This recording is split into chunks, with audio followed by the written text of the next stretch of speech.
2, 1. Let's start. Hello, sports fans. Welcome to Fans Being Sports. Nothing but pure sports. This is the JP Show. JP, it is so good to hear you back on the air. Stand by. Now, here's JP. All right, welcome into a Tuesday here on the JP Peterson Show as we roll through a lot of great guests coming on today. Get everything situated here technically. Yes, the great Scott Reynolds going to join us at 10:30 this morning. He's recently back from the owners' meetings. The Glazers spoke for a brief time at the owners' meeting, so we'll get a little update on what's going on with them. Sometimes I just, and it's nothing against, people can't make certain public comments because that would raise eyebrows in certain areas. I was certainly not at the meeting in Manchester United with Tom Brady, but to think that he did not inform the Glazers at that point that he was coming back, and just that night decided that I'm going to come back, and then inform them. I don't know. Call me a little skeptical. Why? Because people would say, "Oh, well, what did they offer him at that meeting that we don't know about? What exactly went down at that meeting?" Of course, you don't want to disclose any of that, so you're going to say, "No, we had no idea." He just decided the next day, just coincidentally, that he's coming back. Whatever the case, doesn't freaking matter. He's back, and by the way, he's not going to the Miami Dolphins. No matter how many times you read this nonsense out there, not happening. Tom Brady not going to the Miami Dolphins. So we'll talk to Scott Reynolds about all things Buccaneers, including the draft coming up, their mock draft. We chatted with him last week about that. We'll get into some more possibilities.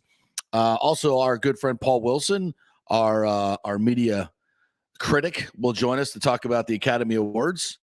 A couple things happened there. I don't know. We'll get through some of it, but also talk about some of the movies and who won and who didn't win, and what movies now you need to probably go see.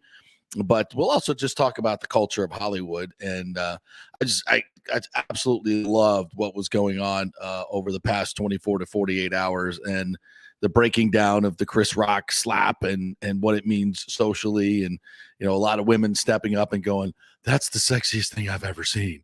Yes, I want my man to defend me." And what man doesn't want to do that? But, we used to do that a lot, but then we were told that's toxic masculinity. We can't do that anymore. So you can't defend your woman. You're not supposed to open the door anymore. You're not, all these things. I'm confused. Like, which is it? Like, are we supposed to open the door? Are we supposed to defend them? Or are we not? Are we supposed to be masculine or effeminate? What I can't keep up. It's exhausting. So, but that debate has now been reunited. So we'll chat with Paul about all things Hollywood and whatnot. The Lightning, of course, back in action tonight against the Carolina Hurricane at Amalie Arena. Gosh, I have not done a game in forever. Very excited to get back into Amalie Arena tonight and see the Lightning can continue to, stay on the score sheet. They scored 4 goals against the Islanders on Sunday, kind of dirty goals, like pressure goals, which is what they're going to have to do against Carolina tonight, who's the best defensive team in all of hockey. They average 2.37 goals per game, giving up number 1 in hockey. So always a very, very tight checking game with Carolina. They don't have a ton of scoring, but they've added some pieces. Obviously, the Lightning have added some pieces. The power play, 3 for 7 over the weekend against Detroit, and the Islanders in the 2 wins. The previous, 9 games, they were 3 for 28. So the power play picking up, and that's always going to be important against teams like Carolina. They're starting to stay out of the box a little bit more. I noted that Eric Erlitzson, LightningInsider.com, noted the other day that the Lightning were, I think against the Islander, they only had 5 penalties, but before that, they were, I think, penalized more than anybody in the past 6 games since Cooper got ejected, and how that may have had some type of effect on how the Lightning were being called. And those are the numbers that would suggest that's true. And I thought it was fascinating. Eric brought that up. Is that something? Is that a thing? And if it is a thing, hopefully it's over. To think that there, as a group, the NFL officials would be punishing the Lightning because their coach got a little maybe more animated than he should seems absolutely preposterous. But yeah, you never know. You never know in this crazy world. Guys talk, right? I would hope that's not the case, but just maybe. As far as the Rays go, Pete Fairbanks, who was probably penciled in as one of their most likely closers, you would think, looks like he's going to be out maybe till midseason. Nobody really knows. The Rays are going to get a second opinion. He's probably going to be shut down for 6 weeks, we're told at this point, which means it's probably going to be later into the season before he can come back. So now you've got already 3 arms in Shane Baz, Pete Fairbanks, and who's the other one? I'm trying to think. 3-arm Patino, which doesn't look as serious, that already in the first week of camp have either been shut down or delayed in their coming back. So, I mean, they have a lot of good arms, obviously, but you just don't want this trend to start continuing. And you just wonder, it just seems around the league that the Rays have an inordinate amount of arm problems with their pitchers. And, some people have said it's the way they're used, how they overtax their bullpen, which certainly is a legitimate concern. How they don't use their starters as much, and starters obviously are built up and are used to pitching a lot of innings, whereas the relievers not so much. So it's a very unique approach that the Rays use, obviously, and they seem to have a lot more injuries than other teams. We've had pitchers talk about this on our show. I do think it's a legitimate concern, but it's hard to argue with the results. I mean, no matter how many pitchers they use, it seems the Rays always have one of the best bullpens and the best team ERAs in the game. So despite the ridiculous amount of injuries they had last year, they persevered and won 100 games. Now, you can also point to, the end of the season where they had to use 3 rookie starters in the postseason, which obviously cost them dearly against an inferior team, I think, in Boston. So, it all works in. And as we said on the show many, many times, it's hard to do that balance in baseball, right? We've seen it in hockey as well. Think the postseason in baseball is different than the regular season. You don't need 5 starters in the postseason. You probably only need 2, and 3 is a luxury. And you can win a World Series with that. And that's just, to me, that's weird. It shouldn't be that way. Hockey's kind of the same way. They call it different in the postseason than they do the regular season. So it's it's not ideal. So and I think the Lightning, to their credit, realized that and said, they get bigger, stronger, tougher for the postseason. The regular season is fine. You can have smaller players. You can, the games are spaced out somewhat, so it's not as physically demanding. But as the Lightning found out, you go up against a much bigger, stronger team for 7 games, and like the Capitals, you're going to get worn down. And so they had to change the construction of their roster, and that's what obviously was the key to winning the Cups. And, for the Rays, I think we've said this a lot, they have to change their roster and be more postseason focused. Of course, that costs more money. That means you got to keep the Charlie Mortons, the Blake Snells, go out and get the Corey Klubers, which they did, but you got to get more. You got to get more experienced big-time pitchers for the postseason. And maybe hopefully that's something that they do at the deadline this year and will concentrate on moving forward, because you don't need them for the whole season. You just need them for the postseason. So it'd obviously be more economical to trade for them, trade some of your prospects at the deadline to get these big time pitchers and roll into the postseason with a legitimate starting cast, which is something that, with all due respect to the young guys, they did not do last year, and it cost them dearly. So we'll see how it plays out, and hopefully, and I do think we're going to see some moves before the season goes. We're 10 days away from opening day. Kiermaier's still on the roster. Austin Meadows still on the roster. I would expect one or both of those guys to be moved. But if they haven't been moved by now, it's interesting. Is that going to change? Is there going to be a difference? I don't know. We'll see. I still expect them to be moved, but maybe at this point, other teams are set with their rosters and they're ready to go. And, that's something that's going to happen more in midseason, and that's fine too. You might be able to get more as needs pop up around the league and guys become much more desirable. So, I mean, like for instance, say Austin Meadows stays here, gets off to a red hot start, and somebody in the National League gets an injury or whatever, and they want a DH and they want to pay dearly for him. and come back with a huge haul and you get, maybe a more experienced pitcher, so be it. At this point, you have to say to Eric Neander in the offseason that the Rays have had, it's been dismal.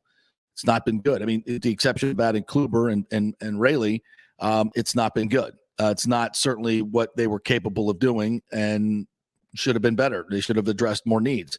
So, but this, I think at this point, this is the roster we're going to see.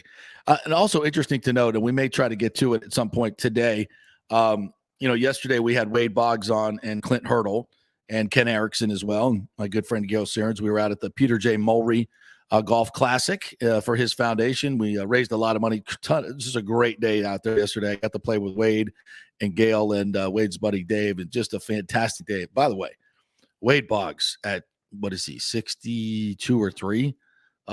Looks about 50, and just crushes the golf ball. I mean, just crushes the golf ball. I played with Kyle Tucker, who's 24 years old, who hit 30 bombs for the Astros last year. Played with him 2 months ago, and I would swear that Kyle Tucker's swing speed is not much different than Wade Boggs. Wade can freaking slap it. So we had a really, really good time yesterday playing golf, and that was fun. Thanks to Peter J. Mulry for inviting us out there. Saw Tino Martinez, got to chat with him for a little bit. What a great guy. We're going to get him on the show in the upcoming weeks. But my other point about this is we all, I asked them all about the stadium situation yesterday, and this is, I hope Wade doesn't get mad at me for sharing this story, but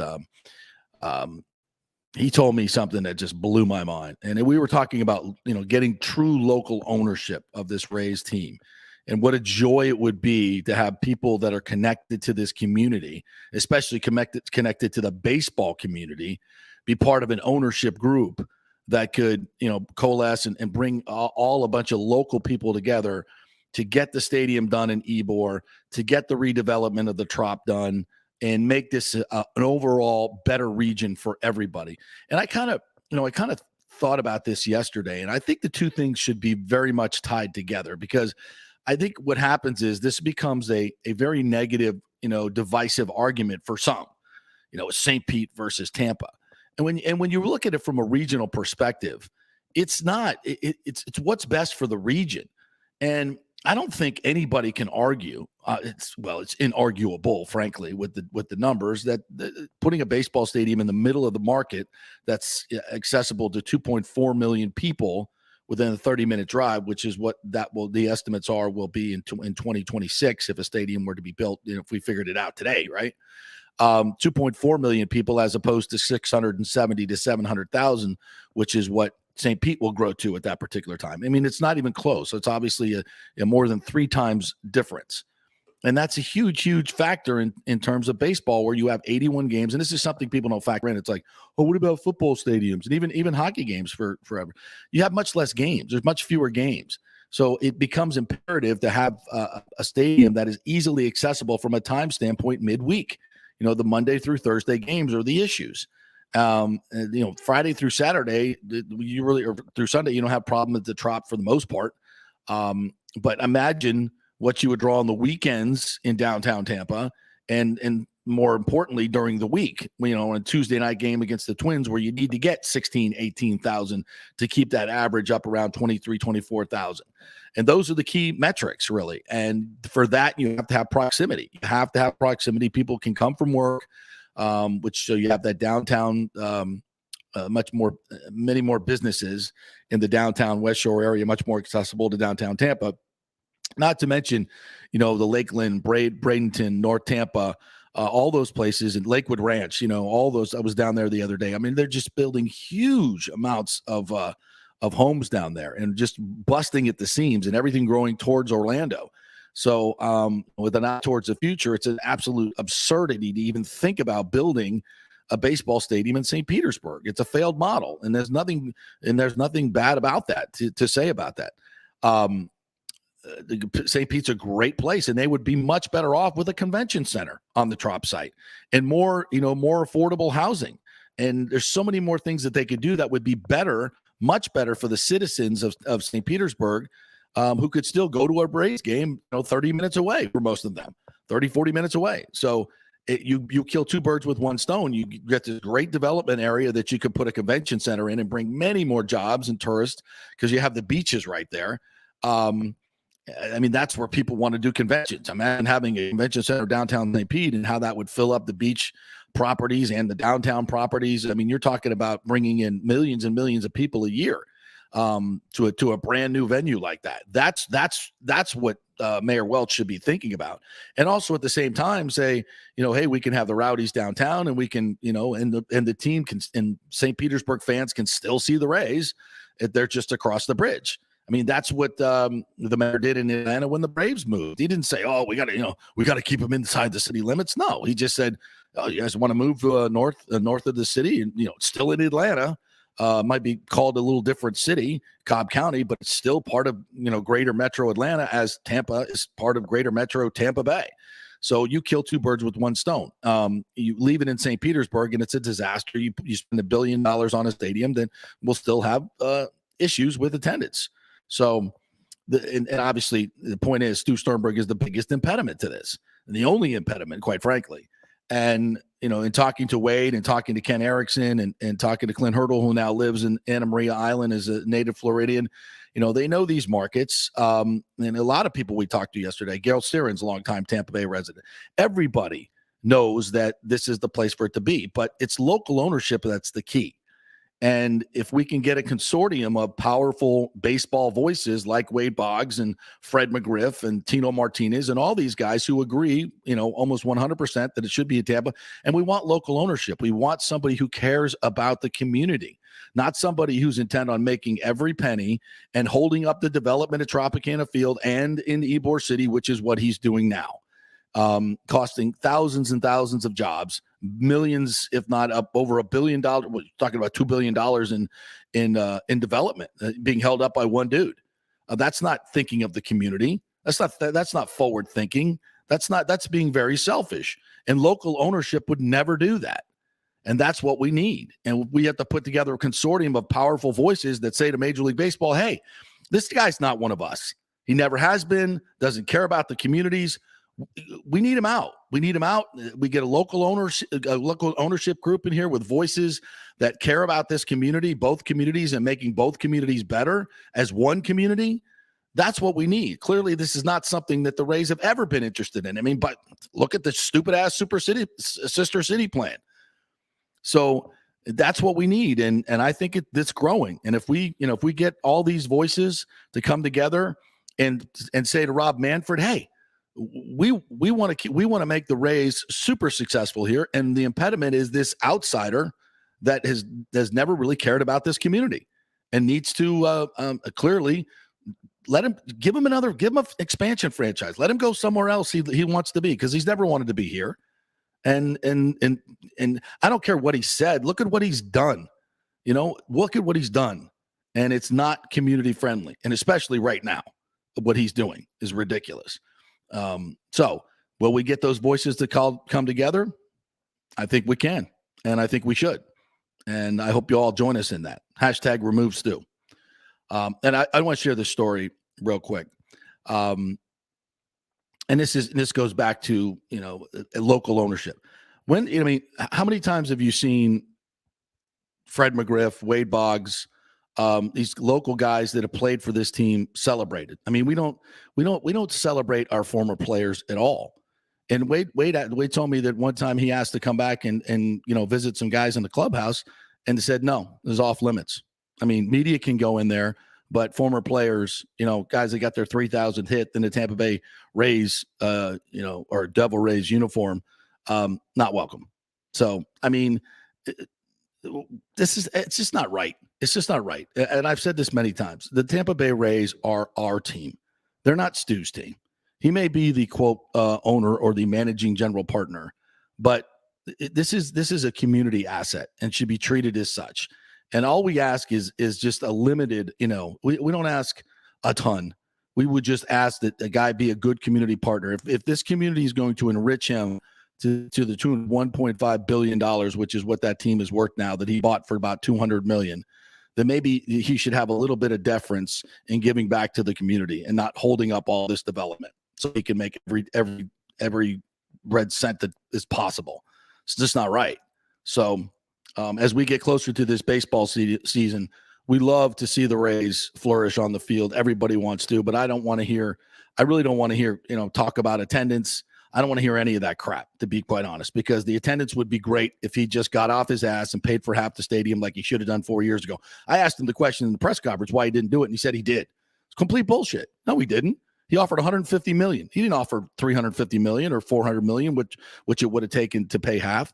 And $200 million of that could have been in naming rights.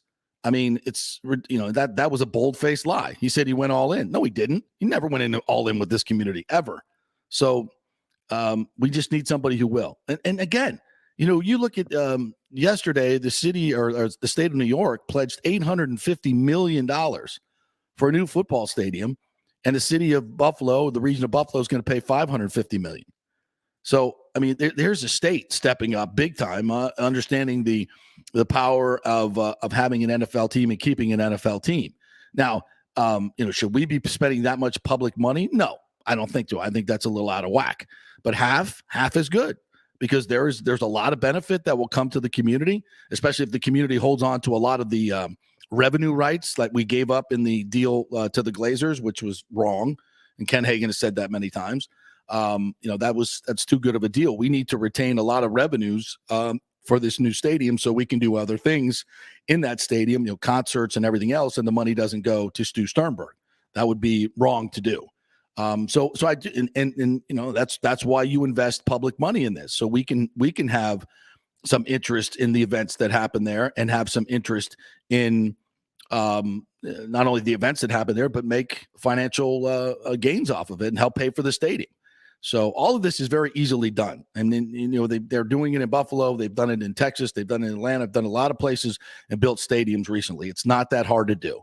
But you need cooperation from ownership. And that's something that has been lacking here tremendously. You need cooperation, and you need input, and you need money. Share the cost. He's going to, the estimates are, if this team gets a new stadium, that the worth of the team, the value of the team, would go up from about 1.3 to 1.5 billion to over 2. So in the investment that you're making you're immediately getting back in the value of your team. So it's a no-brainer from a business standpoint for so many. But for Stu, evidently, it's just too hard to pull the trigger, and that's sad. All right. So I don't know if we'll do it today, but we might do it tomorrow. We'll kind of rehash Boggs' comments and Clint Hurdle's comments and Ken Erickson, all of these local people that have been part of the baseball fabric here in Tampa Bay, and no baseball. I mean, what Clint said was, he was there in Colorado when they built Coors Field and totally transformed what they call Lodo in Denver. I mean, it's amazing what has happened down there, and the condos and restaurants and everything. It's probably the best part of Denver now. And that was all because of the baseball stadium. And he saw how that young expansion team flourished for so long, and still does. I mean, they draw back in their heyday, when they draw all over the region because they did it right. They put the stadium in the right place. They surrounded it with a lot of fun stuff. Made it accessible. Great. They did a great job. And that's what we've never done here in Tampa Bay. Never done it. Never had a good stadium, a horrible location. You can't thrive unless you do it the right way. And I don't think the Marlins did it the right way. I don't think the Rays did it the right way. But we can correct that, and we have a great opportunity to do so.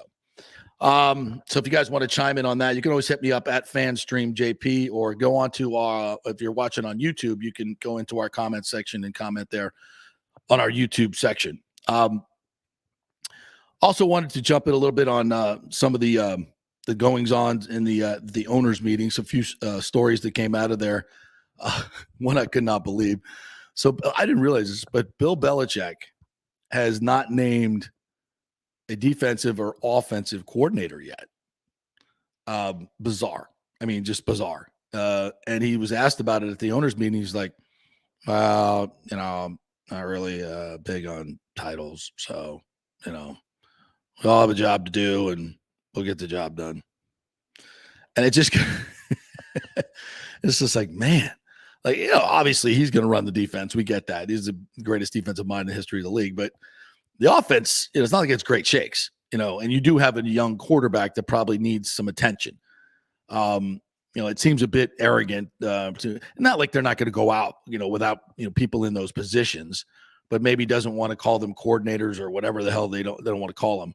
I don't, it seems like, doesn't it seem like that Belichick just kind of thinks like, oh, as long as you have me, you don't need Shaq Mason. You don't need any of these players. You just need me. And you don't need coordinators. Well, I'll take care of all this. We'll be fine. Yeah. His record without Tom Brady is about 500. So, maybe he might want to hold on to some of those players. Maybe, go out and find a great offensive mind to come in and transform his boring ass offense. I don't know. Maybe just a thought. And obviously he's been the most successful coach in the history of the game, but not without Tom Brady. And guess what? Tom Brady ain't coming back to New England anytime soon, which also begs the other question. I think it was Dolphins coach, new coach McDaniel yesterday was asked about Tom Brady. And he was basically like who? Tom Brady? You mean the Bucs Tom Brady? Super Bowl Tom Brady? Yeah, I think that's what they call fake news. He's not coming to Miami. So this, so many of these crazy rumors have come out for so long, especially regarding Tom Brady. And we told you, Tom Brady's coming to Tampa Bay first. We told you that many years ago. And that happened. And we told you he was coming back. That happened. This is not happening. It's not happening. He's not being traded to the Miami Dolphins unless something catastrophic happens. He's not being traded to Miami Dolphins. The Bucs, if the Bucs were to do that, I can't even imagine what they could possibly get back that would work for them, because they'd still need a quarterback, and Tua ain't it. And interesting to note that the 49ers have now said they're keeping Jimmy Garoppolo, which is very interesting because at the end of the season, they weren't keeping Jimmy Garoppolo. They were not. So how that whole thing works out. And I'm starting to feel like maybe John Lynch and Kyle Shanahan aren't on the same page. Is that possible? Maybe it's because something about this strategy seems really, really disjointed. Like, why would you give up all those picks to bring in a quarterback, and then when you have the opportunity to move on from Jimmy Garoppolo, not do it? That's bizarre to me. That makes no sense.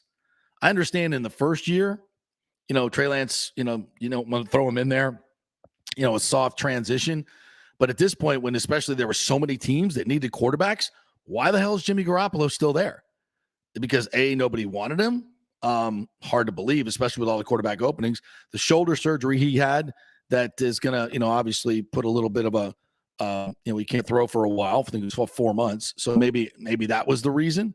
Because think about moving to a new team and not being able to have an off season in terms of throwing the football. I mean, getting chemistry with your new receivers, not good. I think also it was an interesting conversation, and we'll chat about this with Scott Reynolds here in a couple minutes. Think about what's happened in this offseason in terms of quarterbacks and money. All right, so Deshaun Watson just got $240 million guaranteed. Now, we could sit here and talk about a guy who's, still facing a lot of questions about his conduct. I mean, I don't think anybody really knows what the hell went on here. As much as I've kind of supported Deshaun Watson in this until the facts are known. The one fact that is incontrovertible that he's not even dismissing is the fact that he had, upwards of 22 to 25 different massage therapists. That's odd that people don't do that, for quote therapeutic reasons. You pretty much find somebody you like, and typically supplied by the team, by the way, and done in the facilities, but also done in homes and other places. I get that. But typically this goes into the therapeutic training that's the team are involved in. But certainly even in if you're doing it yourself or your agent is setting it up, or you like Tom Brady has his TB12, this is therapeutically driven, and you don't typically hop from one hot Instagram massage therapist to another. I mean, to sit here and kind of believe that all about massage therapy is a little hard to believe. Now, there's nothing wrong with consensual sex, obviously. And if he wants to have, get freaky with the massage, as long as they're on board with it, I think there's a lot worse things going on in this world. But evidently some of these women were not on board with it. So there is the issue. And that's where the he said, she said goes. But the point being that Deshaun Watson, with all these question marks, is the only quarterback in the history of the league to get $240 million guaranteed. Not Aaron Rodgers, not Tom Brady. I mean, isn't that a little weird? Isn't that just a bit odd? And if he's able to do it, and I know it's different circumstances in some ways, but if he's able to do that, does now every quarterback get their full contract guaranteed? Is that going to be the expectation? Because that's what happens, right? When one guy gets it, it's the expectation that the next guy's going to get it as well. So we now turn the corner into guaranteed contracts for all these huge players. And how does that sit with the rank and file of the NFL vis-a-vis the stars of the NFL? And the other question mark is, how do we, and look at what's happened to the Packers and what's happened to the Chiefs. These are teams that are, paying their quarterbacks upwards of 45, 50 million now, and they can't hold on to their best receivers. Meanwhile, the Bucs will be able to bring back Mike Evans, Chris Godwin, go out and get Russell Gage, and hell, they may even add somebody else. Who knows? So, and that's all because of what? Salary cap. It's all because of the quarterback, Tom Brady, who will be salary cap friendly. And is that the key to success in the league? I would have to say a hearty yes, because we'll see what happens to the Packers and the Chiefs this year. I think the Chiefs will be able to recover, and I think they, frankly, did the right thing. If Tyreek Hill was going to demand that much money, you got to move on. The same thing with the Packers. You have to move on. You don't want to, but you kind of have to in order to field a full team of good players. But we'll see. Maybe that's the wrong approach. All right, we'll take a break. When we come back, Scott Reynolds is going to join us, so we'll talk through a lot of those NFL happenings and what's going on with the Bucs vis-a-vis the draft. He was also down at the owners' meeting, so we'll get some tidbits from him on that as well. Stay with us. Quick break.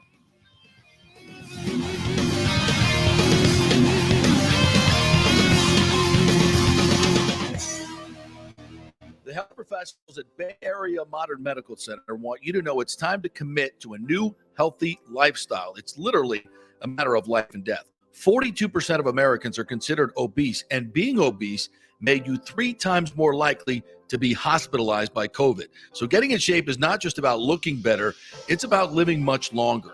At Bay Area Modern Medical Center, they take a very different approach to primary care. It's personalized preventative medicine. Christopher Lugo and his experienced staff are proactive in looking at your issues before they become a problem, encouraging a healthy lifestyle with proper diet, supplements, and exercise to optimize your active lifestyle, building up your immune system, not destroying it with poor nutrition and bad habits. So call for an appointment, maybe change your primary care, and get on a journey back to full health and a happy life. Call 844-977-3477 or go to BAMMC.com. Tell them JP sent you for priority scheduling. 844-977-3477 or go to BAMMC.com. March Madness has come to the Gold and Diamond Source. Did you know the Aquamarine is the birthstone of the month? And the Emily collection has some great unique pieces. It's designed to be affordable, unique, stylish gold and diamond jewelry. The Juliet collection is Julie and Steve Weintraub's exclusive, one-of-a-kind, award-winning collection of the world's finest diamonds and rare fine gemstone jewelry. Don't forget, they have 0% financing and the Diamond Savings Account, where your diamond never loses its value. You can upgrade at any time and get 100% of its value towards new purchase. If you have any old jewelry, broken jewelry, just lying around, well, bring it in and get top dollar and get even more value if you use that money to buy something new or just take the cash. Shop local with the folks who support our community in so many charitable endeavors. It's the Golden Diamond Source, just a short 15-minute ride from Tampa, just over the bridge on Ulmerton Road. Always online at thegoldendiamondsource.com. Have you purchased a home in the last 10 years and the stucco is starting to come loose from the upstairs portion? Well, that can cause serious damage that you can't see until it's too late. Is it becoming an eyesore? Have you contacted the builder and just can't get any relief? That's very common here in Florida. So call the law offices of Christopher Palermo. They can help you. Call 813-221-5636. That's 813-221-5636. He's recovered millions for his clients. The law offices of Christopher Palermo at PalermoPA.com. The world economy is in chaos, and mortgage rates are going to go higher in the next few months. Meanwhile, home value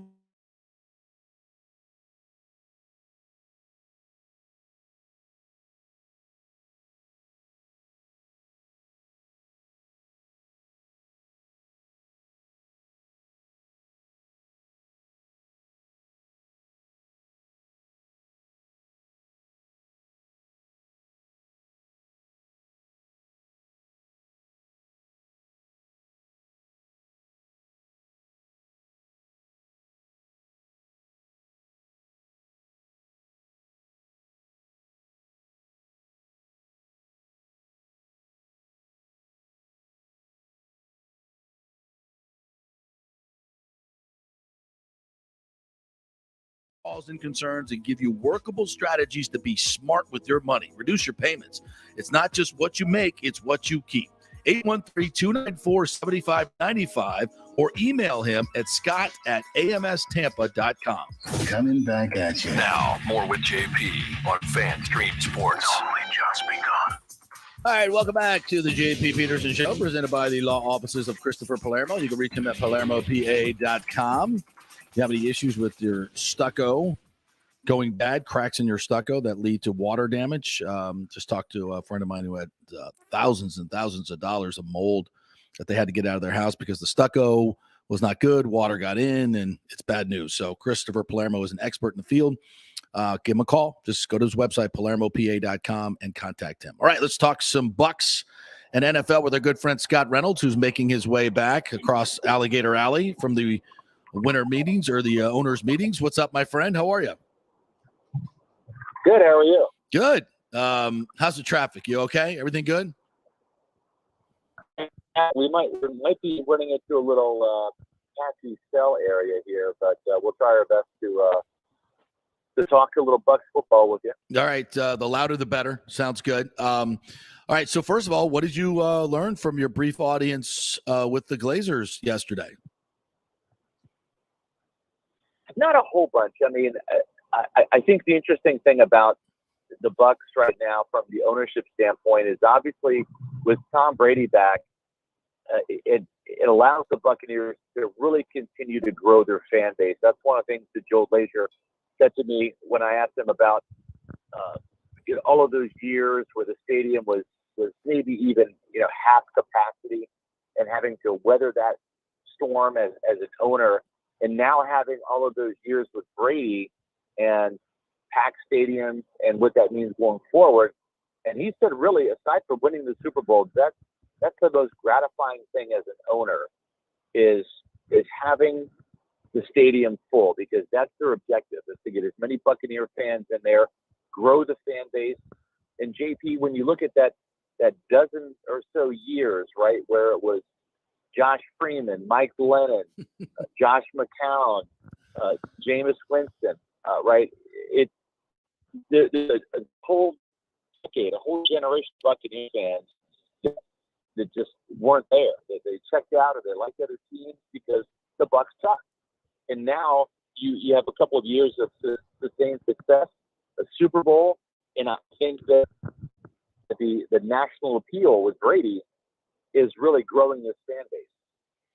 No, it's a great point. And I think you also mentioned that young fans, and that's a huge deal, because that sets you up for another generation. You just kids can have one experience, get to one game, and they get to see Tom Brady, and they're fans for life. That's a huge, huge deal. And it has reinvigorated this fan base. I just know it just from walking around, looking at kids wearing Brady jerseys, wearing Godwin jerseys, wearing Evans jerseys. It's a huge, huge game changer for them. I mean, I think I saw someone estimated that Brady's value to the Bucs was over like $120 million just in merchandise. And that's not in ticket sales as well. I mean, it's almost unimaginable what the impact is when you look at generations down the road. It really is. And I mean, I'm a little ashamed to say this, but I'll admit it, just you and I talking, right? I mean, we're friends, but my son Logan, who's 17, he's a Ravens fan. Yeah. I mean, I've brought that kid to games. I've brought him to training camp. He has met Mike Evans. He's met the whole shebang. Problem is, he's 17, and the last time the Buccaneers were good, he doesn't remember that. Right? I mean, he grew up when he was a little kid. He watched Ray Lewis in the Super Bowl with the Ravens, and then then a couple of years later they did Lamar Jackson, who's an exciting player, and it just who's he going to root for? The Ravens, who are in the playoffs every year, or the Jameis Winston Buccaneers, who are with double-digit losses? Mm-hmm. And I can't blame him. I can't blame kids, but it is exciting to see that from this point going forward, that this Tom Brady-led Buccaneers team has sparked here in the Tampa Bay area and elsewhere. This really is. The Buccaneers have always been a regional team, not even Florida's team. Yeah, Jacksonville the north, Dolphins the south, but the Buccaneers under Tom Brady have become a national team, and we've seen that in our explosive growth on PewterReport.com. You look at where people log in from. Yeah. You've seen that in our Twitter base. grow eventually. And it's been fun to see that the Brady's had a huge impact on the youth, not just here in Tampa, but those new Buccaneer fans that are outside of the state of Florida. Scott Reynolds joining us here from Pewter Report. Really, really interesting stuff there, and that's so true because it is a global game now, and I understand that they're saying that Tom Brady did not let them know at Manchester he was coming back. Just coincidentally, the next day, put out on social media. Forgive me if I'm a little skeptical of that. Well, yeah, I mean, Joe Blazer did kind of squirm a little bit at that question, so but we're gonna put a little asterisk by that answer, and I don't know that was highly full, but whatever. Tom is back. Doesn't matter. The interesting thing when you mentioned the global game, JP, is the fact that the Buccaneers apparently they got to protect one home game on their schedule from the NFL. In other words, one game that we absolutely want in Tampa or none, and they picked the Packers. So that game will be in Tampa. It's not a home game. It's going to be over there in Germany. So we will see Aaron Rodgers versus Tom Brady one more time in Tampa. And that's one of the interesting the little news bits we saw here. Yeah. I wonder if you did a poll, and we'll do a poll, and I'm sure you will as well. And maybe it's already been done. Like what game you would give up? I think the one that most fans would protect would be the Chiefs game because we've seen the Packers here, a lot over the years. Maybe not recently, but I would think maybe I guess we've seen the Chiefs too. But I don't know. Do you think it would have been the Chiefs game or what? Well, yeah.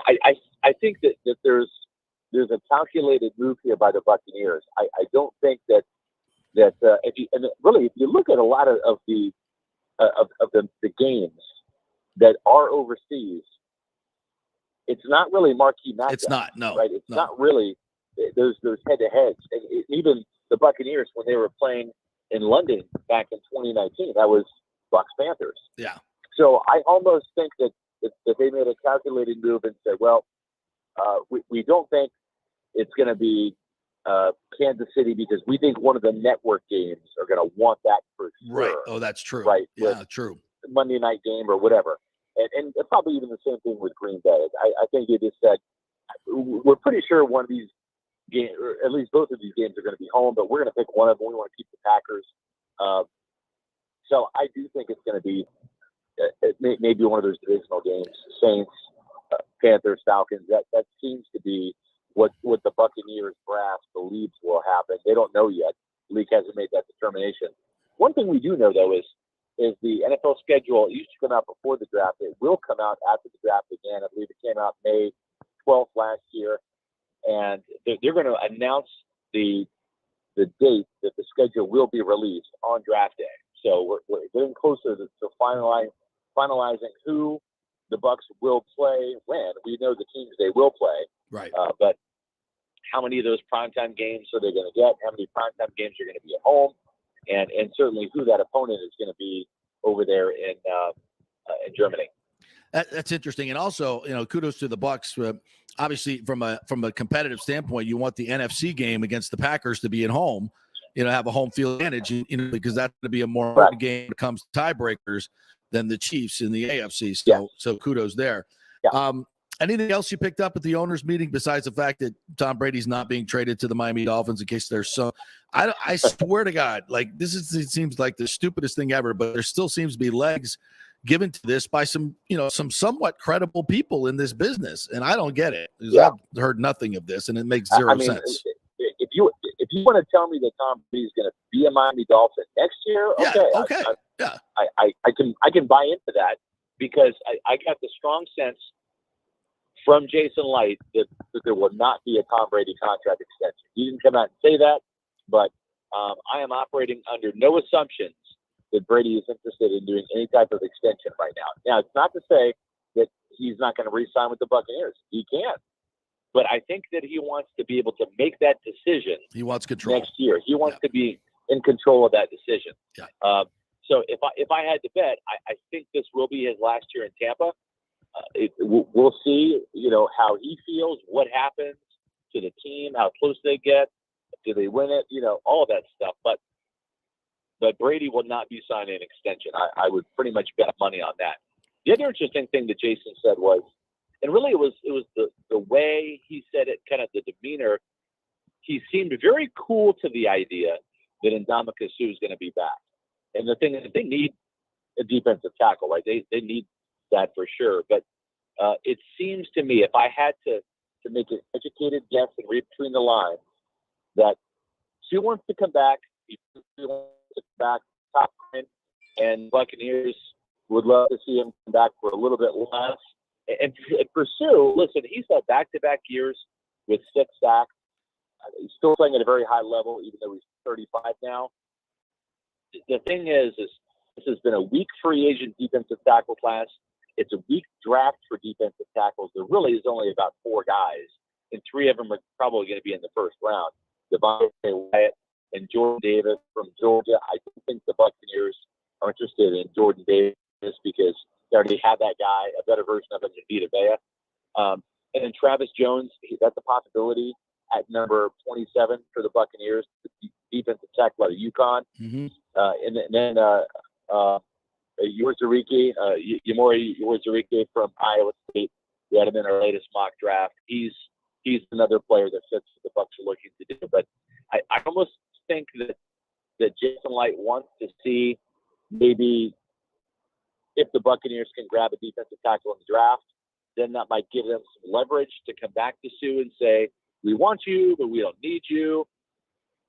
I think that there's been some stalling of the contract negotiations between the Bucs and Suh right now. And if Suh does come back, it might not be till after the draft.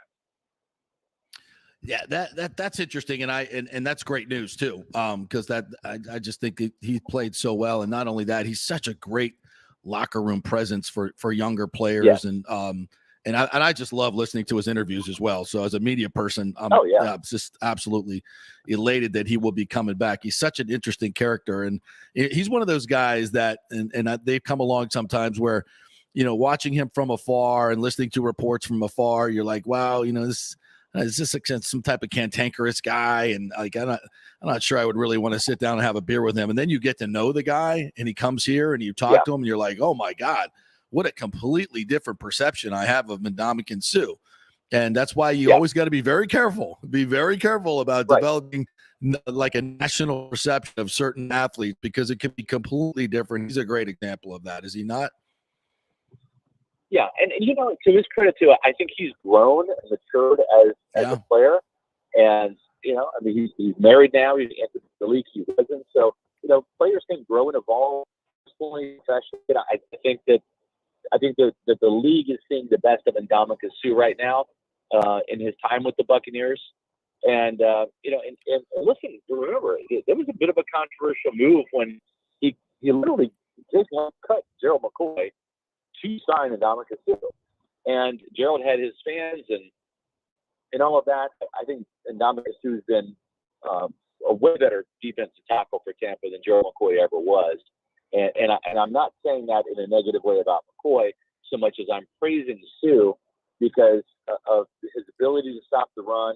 He can still produce on a sack level that McCoy had, most of the years in Tampa, and really the biggest thing is, Ndamukong Suh has never missed a game due to injury in the NFL. Incredible. The only games he's missed are due to suspension for stomping on people or kicking people. So he played in every single game, and we'll talk about one of the greatest abilities in football is availability, and Ndamukong Suh it has been that person, and unfortunately for Gerald McCoy, I think his NFL career is done. He started to break down at the end of his career in Tampa, and then obviously with the Cowboys and the Raiders, those leg injuries. They're both the same age. They both came in the league at the same time, but Suh has just been the better defensive tackle, and I think that's one of those moves that Jason Light. It's not as flashy as signing Tom Brady or as flashy as trading for Gronkowski or trading for Jason Pierre-Paul back in 2018, but having the balls and the foresight to cut a very popular homegrown player in McCoy and swap him out for Suh is definitely one of those great moves that Jason Light has made. That is such a great point. Scott Reynolds, Pewter Report, joining us here. What does it say about the Buccaneers? By the way, Brady coming back, it does not only affect the Bucs this year, but it affects them honestly for 5, 6, 7 years. Because as Bruce Arians said on Sunday, they were in the midst of talking about acquiring Russell Wilson, talking about acquiring Deshaun Watson, and look at the resources that these teams had to give up to get those guys. Now it may work out, and I think in the end, I think it's probably the right thing to do. But if something happens with Deshaun Watson, whether, maybe, who knows, maybe he might go to jail at some point. You ain't get those picks back. If that's right. Or if he were just to not be the same player, you're putting so many eggs in one basket that Russell Wilson, he is getting older. I think it's going to end up being a good deal for them, but you don't know. The Bucs had to give up nothing. Right. They get their quarterback back. Correct. They have their picks, and they have salary cap flexibility. Look at the Packers and the Chiefs. They have up their best receiver because of what they're paying their quarterback. I don't give a crap what you want to say about, players should get as much money as they want. Look what those two teams had to give up to keep their quarterback. The Bucs still have Mike Evans and Godwin, and went out and got Russell Gage and may go out and get somebody else. I mean, this is amazing how much this means to the Buccaneers. It really does. When you consider it's funny, right? Because when Chris Godwin, when you saw Mike Williams Christian Kirk get $18 million, right? Then Mike Williams get 20, and then here's Godwin getting $20 million, and you're kind of fretting over that for about 4 or 5 days. And you're like, oh my God, Chris Godwin, $20 million, holy crap, And then all of a sudden, it's like, wow, Chris Godwin's a bargain. It's like you look at Devontae Adams at $28 million and Tyreek Hill at $30. Tyreek Hill's at $30 million, JP. I know. I mean, I can get Mike Evans for 16.5, plus Chris Godwin's $20 million. I can get 2 1,000-yard Pro Bowl players for $36.5 million. Yep. Where I can have one Tyreek for 30. I'm taking Evans and Godwin of course, every day of the week, especially on Sundays. Yeah, especially on Sundays, no question. So, I mean, the Bucs are in great position here. I think they're second. Yeah. Go ahead. Now, the interesting thing is, Bruce Arians was not at the NFC coaches breakfast this morning.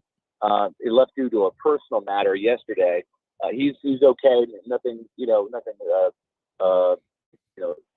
Nefarious, anything like that. But we did have a chance today, Matt Matera and I, to report down here in West Palm Beach to talk to the other NFC coaches, especially the ones in the South. And I also got to ask Sean McVay. We asked him about Tom Brady's return. Like, what were your thoughts when he retired? What were your thoughts when he unretired? Arthur Smith said, I never believed he retired. Right. Never. Right. I didn't believe it. He said, when we played Tampa, and if he didn't run out of the tunnel, then I would believe it. But otherwise, I didn't believe it.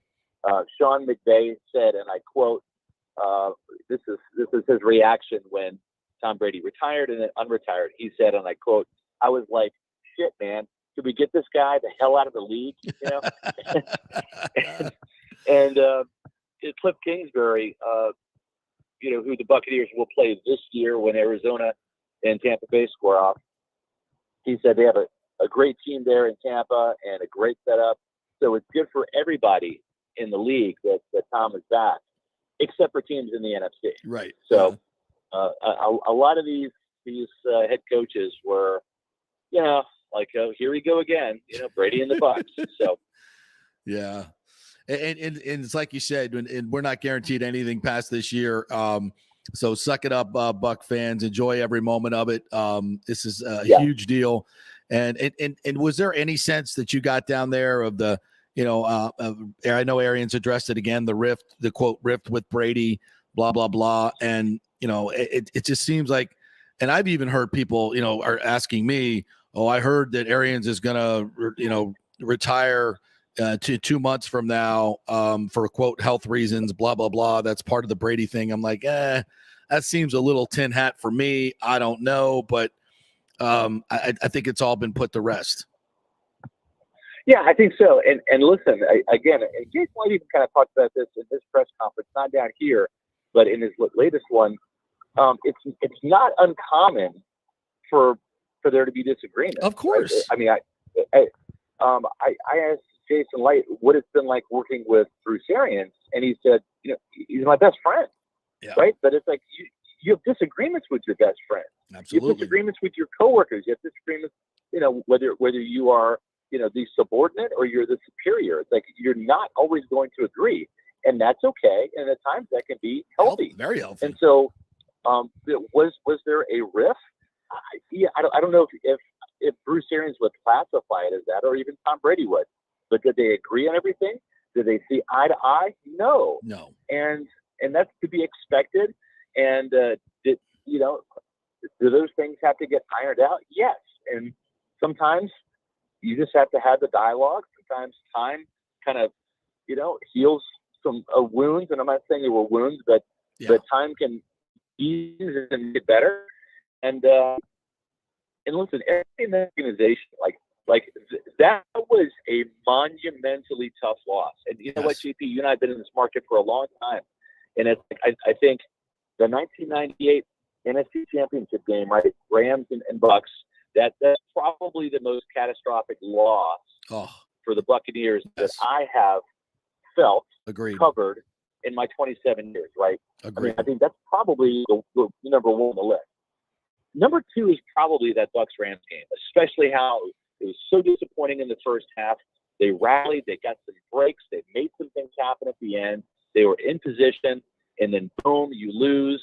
And not only did you lose to the eventual Super Bowl champions, but if you beat them, if you came back and beat them, you would have hosted the NFC Championship game the next week, and against the 49ers, you beat them, and you're in the Super Bowl again. So this loss to the Rams stuck with general manager Jason Light, stuck with Bruce Arians, stuck with Joel Glazier, stuck with Tom Brady and all of his teammates. It was hard to overcome, and it still is raw a couple of months later. You can see it and hear it and feel it when you talk to these people. No, and you think about how the game developed too. I mean, the offense was awful. It was awful. And Brady, who's to blame? Was it the play calling? Was it Brady? Was it the decision to Josh Wells and put him out? I mean, if you can, and you don't think that Tom Brady's second guessing the defensive calls at the end of the game? Of course he is. Everybody is. I mean, hell, Todd Bowles is. No doubt. But people, you make mistakes. You go with what you think is going to work, and but then you take time back. You look at the body of work of Todd Bowles, the body of work of Aaron, everybody, all the people involved in the organization. You say, you know what, it sucks right now, but and I'm pissed at a lot of different people, but in a month or so, you're like, you know what, we did a pretty damn good job. We won 13 games. We were right. We were right there. We can do it again. Let's fix what we need fixing and run it back. That's what happened. Right. I guarantee you.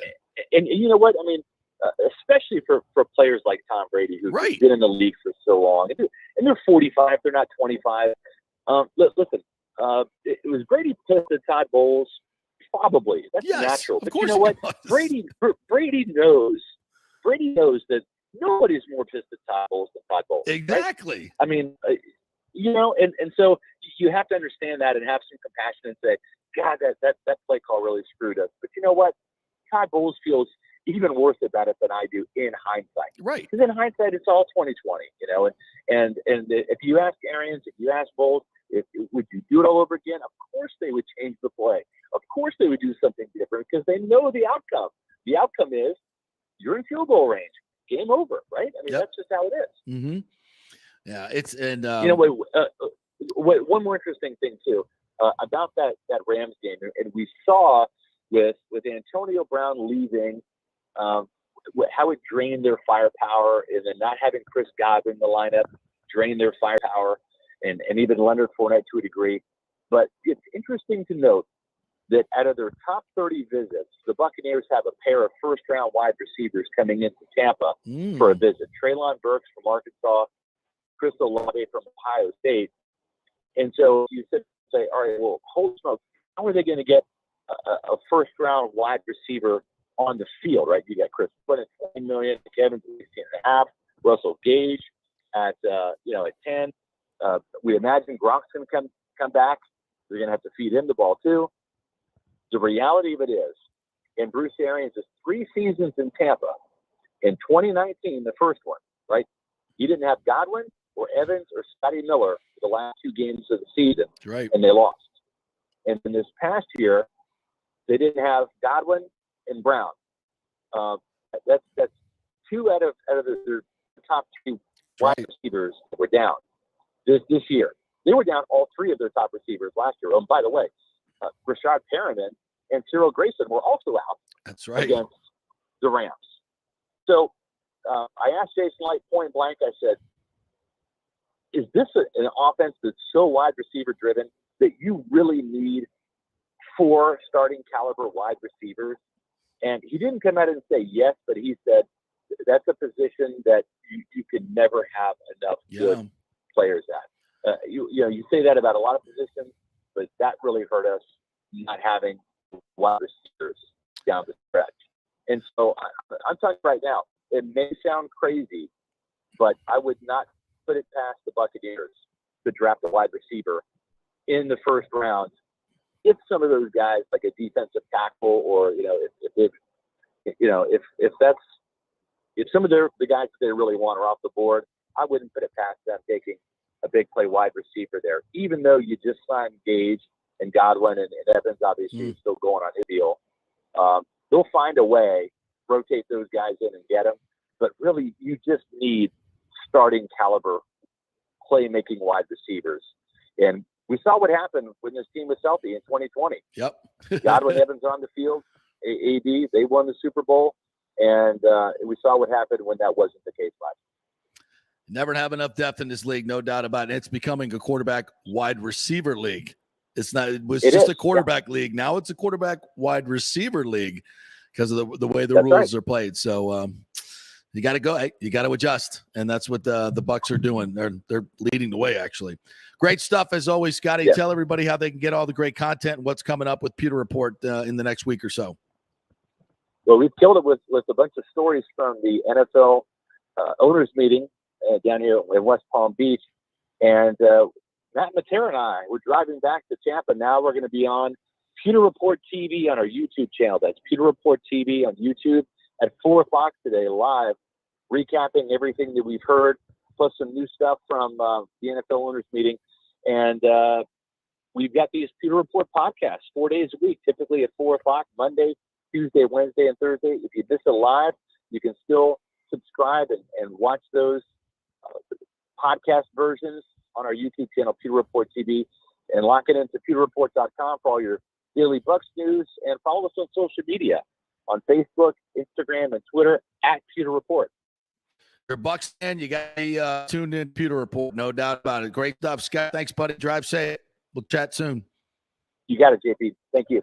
I was making more trips now to Orlando. So I'm on the road a lot, and I love listening to the Pewter Report podcast. Really, really, really good stuff. And that was a really interesting conversation there. We got a lot in. Yeah, we got a lot in the first hour here. I listened to you go for the first half hour too. You had to go solo today. I did. We just, a little behind the scenes stuff here. Your work with Outkick.com, which you're doing a phenomenal job, by the way. Read your stuff all the time. You guys had a little bit of a Zoom meeting this morning. You don't have to give us any insider secrets, but I had to go half hour. I'm like, man, I'm going to go solo here for a half hour. It wasn't even hard. No, didn't even take a breath. Back in the saddle. Yeah, you got some experience there. Yeah, you had some experience being by yourself. Yeah, I do. I like it much more. I think it's more entertaining in an ensemble format, but there is a lot of power to a monologue too, and being able to carry it. And if you listen to some other stations in town, there's certain people that can never do a solo show ever. Remember Steve Dooming? I listened to him all the time for a while. Yeah. And a great one at that. Yes. And a great tone, by the way. Not a loud one. A nice, just straight, narrow tone. And every time someone would call in, I remember it was like, I can do your job.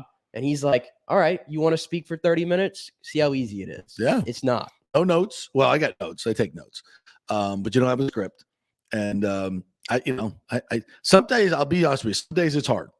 Some days not so much. But I felt good. Good night's sleep. Get in the zone a little bit, get a nice cup of coffee and you're off. And you got, and it's different. Some people can read the newspaper. Just grab the paper and talk about some topics. Developing topics is a total another deal. And I'm not patting myself on the back, but I've listened to the greats, and I put Dumig in there. Chris Thomas, one of obviously my mentor, learned so much from him on how to develop topics, and listening to what I consider the greats over the years. One of the greatest broadcasters in history is Rush Limbaugh. Rush Limbaugh never had guests, but he could develop a topic like nobody's business. I mean, take the politics out of it. That guy is one of the greatest broadcasters in the history of the business. And you listen to these guys and you understand from, second, third levels what they're doing and how they're doing it and how to keep people engaged. And you're just reading the newspaper. People have already heard that stuff. If you're not adding a perspective to it and taking, second and third levels deep, people are not going to listen. At least not for 30 minutes, and maybe some did, maybe some didn't, but it's a different way of going about it. Yeah. I was going to say to you about the Pewter Report. I'm so deranged this morning. You know what I did listening in my bed this morning when I woke up and on the way here? I went all the way back to Pewter Report's archives, 2018, 2019. You are sick. I'm sick. I don't know why I did this, but I was like, I'm in the mood to hear like a rant today. And I was like, I'm going to go back to when the Bucs were the Bucs. The Bucs that I knew, the sucks. And I'm going to listen to some of these post-game reactions to some of those awful Bucs games. Wow. I listened to two, one from 2018 and 2019. Little trip down memory lane. I don't know why, just randomly which games? Today. The Redskins game, Washington football team, in 2018, I want to say it is, when the Bucs lost 16-3, had 500 yards of offense and scored 3 points. I don't know if you remember that one or not. No. That was Ryan Fitzpatrick those days. I think Kent Nazaro, remember him? He couldn't make a field goal that day. 500 yards of offense. Yeah. He scored 3 points. Yeah. And then the next one was the first game of the Bruce Arians era against San Francisco. Remember, we had the Tim McGraw concert before. Everybody was all juiced up. Yeah. And then Jameis threw 3 picks. Yeah. And I was just listening to that. And that was reactions. The year the 49ers went from terrible to really good. Yes. And we thought, well, we just lost to the 49ers. Yeah. Oh, my God. Yeah. That was a good team. It was a really good team. Yeah. Can't explain why I did that this morning, but I did. I'd like to go back and listen. And I don't even know where our archives are, but I'd like to go back and listen to the Monday after the loss to the Falcons, Jameis's last game. Oh, because I think that was the day I said Tom Brady's coming to Tampa Bay. It was either that Monday or that Tuesday. Mm-hmm. I would just like to go back and listen to that because I was like, I remembered like going, should I say this? Should I come on and say I'm going to look like a complete idiot? I mean, I know I'm going to take slings and arrows from the Rick Strouds and everybody. It's, oh, you're a moron, and we got it. Got a lot of that. Tom Brady's never coming to Tampa Bay. Blah, blah, blah. I'm like. But I went over, the machinations and looked at the different places where he could go and what the options were. And, just like after he came here, you remember that everybody's like, well, yeah, you know what? It is kind of a good fit. It is, I'm like, duh, we've been talking about this for a while. And given the perspective of history, it is definitely interesting to go back to listen to some of those That's things. what it is. It's like, and I remember, frankly, following Pewter Report and Scott for so long and working with them, I remember they've always been, one of the few, in their Bucs website to be critical of the Bucs. They've never been cheerleaders at all. They've been very objective in their analysis of the Bucs. Even when they sucked, they said they sucked.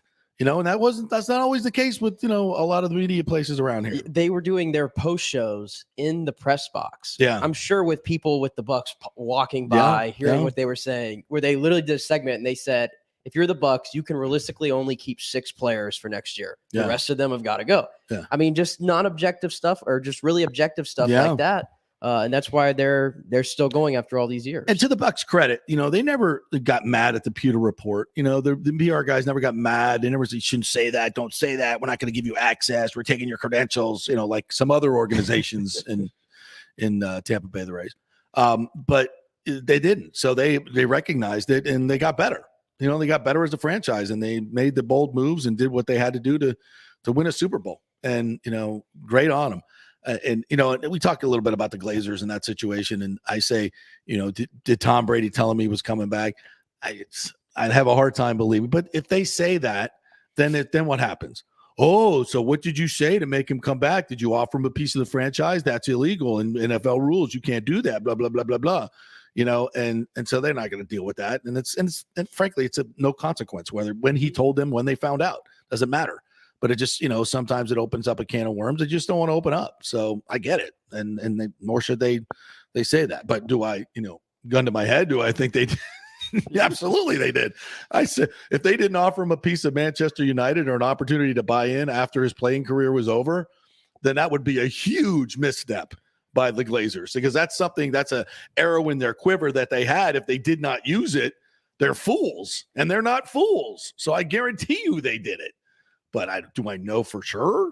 No, I wasn't in the meeting, but again, they're smart people. I'm just saying too, for all the people that keep trying to pour gasoline on this Miami rumor, which I think you touched on in the first segment, and with Scott there, that it's a dead rumor. Should have even been a rumor.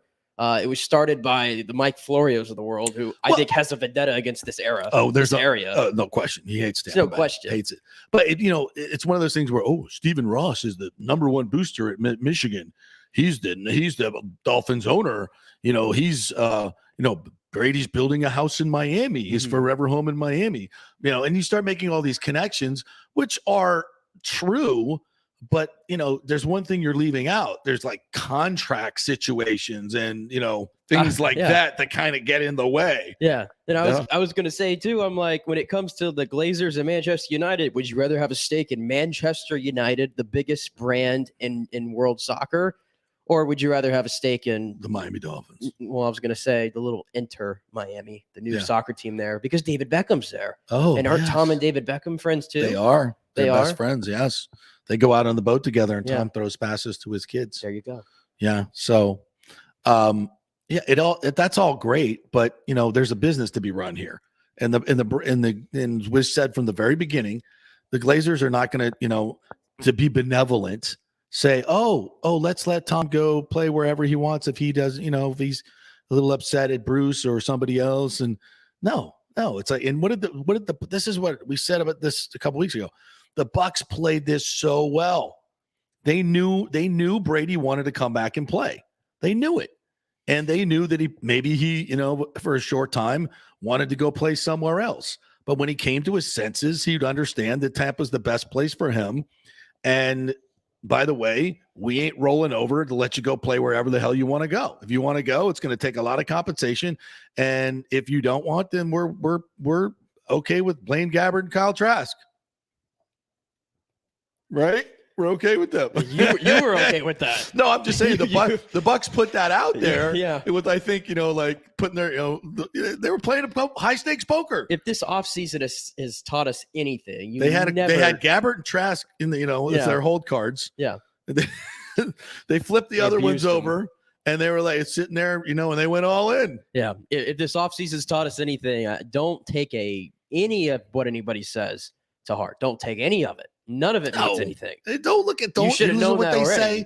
Look at what they do. Yeah, none of it at all. And by the way, if you've listened to some of the other head coaches around the NFC and the league, they're shaking in their boots at Tom Brady's back. Hell yes. They don't want him. I told you, the second Tom Brady came back, all of a sudden, every team in the NFC South is going after Deshaun Watson. No shit, because they got to compete with Tom Brady again. Yeah. And I kind of like that's the way this league has become. This league has become push your chips in the middle and let's go. And but you said the quarterback was way too important, though. Well, it is. And look, I think what the Browns did, they had to do. I think, you got to go get a quarterback. If you don't have one, you got to go get one. Yeah. I don't think it doesn't matter what the cost is. And that's why nobody, I think right now, is infatuated with these quarterbacks in the draft, because they see a bunch of just guys. Right. And exactly. No, you can't have a guy anymore. We've evolved from, we'll just go get a quarterback in the draft. No, it doesn't work. It's hard as hell to find that guy. I'd rather know what I'm paying for in a Kirk Cousins than draft somebody I don't know how he's going to play in the NFL. It's just at this point, the devil is better than the devil you don't. Yeah. And you got it. But I also think that, there's, Kirk Cousins isn't at that level. He's not the guy that's going to take you to the Super Bowl. He might get you there. In years past, when we had a little bit more balance in the offense and you could actually have a running game and a defense and win a Super Bowl, you could win it with a guy like that. I don't think that's the case anymore. And I don't think that's good for football. I think I don't know. Jimmy Garoppolo is my favorite. You think you talked about him too earlier in that first rant. Yes. Nobody wants Jimmy Garoppolo. Yeah. For whatever reason. And I mean, it's just you got to have such a great roster around him to make him great. I get and that. It's like, and if you don't have a great quarterback, that's the route you have to go. If you have a great quarterback like Miami, what do you got to do? You got to go get Teron Epstein. You got to go overpay to get Tyreek Hill. And you're not ready for that. You got to overpay. But are they a Super Bowl contender? No. Despite all that they gave up to get these guys, I still think I don't even think they're a favorite in their division. I think Buffalo's still better than them. Yeah, because say so. Because what? Because they're so much better at quarterback than the Dolphins. Yeah. So, but I think it's fascinating. We're going to see. I think it's going to be fascinating to see what the Chiefs do. All they got for Tyreek Hill, okay, and all they didn't have, and now they got more spending that they can go out and do. They've added Ronald Jones. They've added Juju Schuster. Was it Valdez-Scantling MVS they brought in? Yep. And I'm guessing they're going to add OBJ. I bet OBJ goes to the Chiefs on a low deal, a prove it deal 1 year after the ACL. I think he goes back to the Browns. We're gonna have some fun this year. No, could you see it? Could you imagine him and Jarvis going back to the Browns now? I mean, what if Baker's not even traded yet? He's still on the team, and they bring him in. He's not. He won't even walk in the building. He doesn't have the stones. Yeah, I don't think so either. No. I'm just saying, let's get fancy. Let's put those guys on. You imagine going to work in that environment? I think you go sit in, go into the quarterback room. Hey guys, what's up? Hey Deshaun. And they're like, hey Baker. All right. Surprised to see you. Thanks for coming. Yeah. Imagine this scenario. No tension in that room. Imagine this scenario. This would be great. Be like Will Smith and Chris Rock sitting down and we're doing let's put them both in a movie together. Yeah. Okay. WrestleMania's this weekend. Let's put them on the card. Ooh. Let's put them on that's where Chris Rock and Will Smith should have been. Oh, hell yeah. Vince McMahon should have been on. Now you got me interested in wrestling. Let's go. 2 nights this weekend, Dallas, Texas. Will Smith would whoop his ass. I don't know. Chris Rock ate that. He did eat. Well, it's an open hand, by the way. I'd be open hand. Like you're gonna walk. Chris Rock's smaller than me. There, you're gonna walk. That's what I'm saying. You're gonna walk up there, in front of the world, and you're gonna punch a guy. Well, you're gonna hit a guy, and you're gonna want open hand, slap face. First, what is that? He learned that on a movie set. Watch his motion. Oh yeah, he did. Gave one. Like he had that torque in his body, and just he learned that in a movie set. Really up tight, straight. Yeah. And he had this left hand ready to, Yes. And the fact Chris Rock didn't even respond. No, didn't even register. Somebody slapped me in the face like that. Oh, it's on. And I love people like, what if The Rock was hosting? Yeah, probably wouldn't have gone down that way. No, hell no. He wouldn't touch The Rock. First of all, if The Rock was hosting and he did that, I'd be like, that's fake. Oh yeah. Yeah, I mean, like this is wrestling. No way. This is wrestling. But then it would get good, whatever happens after that. Wow. It'll be interesting to see. And we got Paul Wilson coming up here at 11:30. It'll be interesting to see like where this goes. Like what, because they're going to make money off. Like Chris Rock's tour, by the way, is already sold out. Now tickets went from like averaging $40 to averaging $320. Like, are you kidding me? And they're going to kiss and make up. Well, they already did. Yeah. They already did. Apparently it's dead. I forgot one of the other actors said they already squashed it behind the scenes. He put out his little statement yesterday, which it took him almost 36 hours to put out a statement. But I don't want a statement. I want a video. You didn't get the video. Why not? You didn't get the video. You can't get on your gram and your Insta. No, you're not getting the video. Look and give us a little something up. I hate statements. Statements are such bullshit. They are. They just get on and give it to me from the heart. You sound like you wanted it's like the Tom Brady press conference. You really want that. Yeah. I know you really want that. You didn't want the statement on Instagram. No. Answer some freaking questions. I mean, Deshaun Watson had to answer the questions. Yeah, exactly. Deshaun Watson sat down and answered the question. Why can't Tom Brady? Kind of answer the questions. Yeah, but why can't Tom Brady? I mean, some of the time, it's not just answering the question. It's the fact that somebody gets to ask you the question. Let's see what you say. Let's see what your nonverbal response is. Because that tells you more than the verbal response half the time. Let's see you squirm. And here's the thing. It's football. Like, come on, Tom. Like, answer football questions. We're not dealing with the Ukraine war here. Get up there, take an hour, and answer some questions. And you know what's going to happen? What's so wrong? What's going to happen, rather than getting it over now, when we come back for OTAs or whatever during the summer, that's all the questions are going to be for the most part. Right. And as I say that, I can hear Tom saying to me, do you see what happens when people say things in the media today? Everything gets twisted. People get canceled. Look at Phil. How many examples do we need to see of this as somebody consider and answer a question truthfully and get canceled in this world we live in? So you know what? I kind of get it. Mm-hmm. We should be able to have this. The fact that we can't do this anymore is what's wrong with this world. What people cannot have an opinion.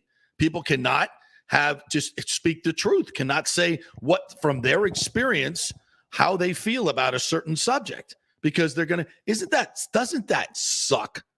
I mean, I grew up in America where you could have these discussions and have these conversations in open and not have people lose their minds. In fact, when we come back, we're going to play a couple of things of audio that are so great because people will actually say them in public, and people will lose their effing minds when they say them. Some people will, but 90% of the people go, yeah, that's right. But you'll be canceled for it. So we're gonna play that. We'll take a quick break. We'll come back and we'll play these couple pieces of audio. Also, Paul Wilson coming up as well. So stay with us. A lot of good things happening here at the JP Peterson Show.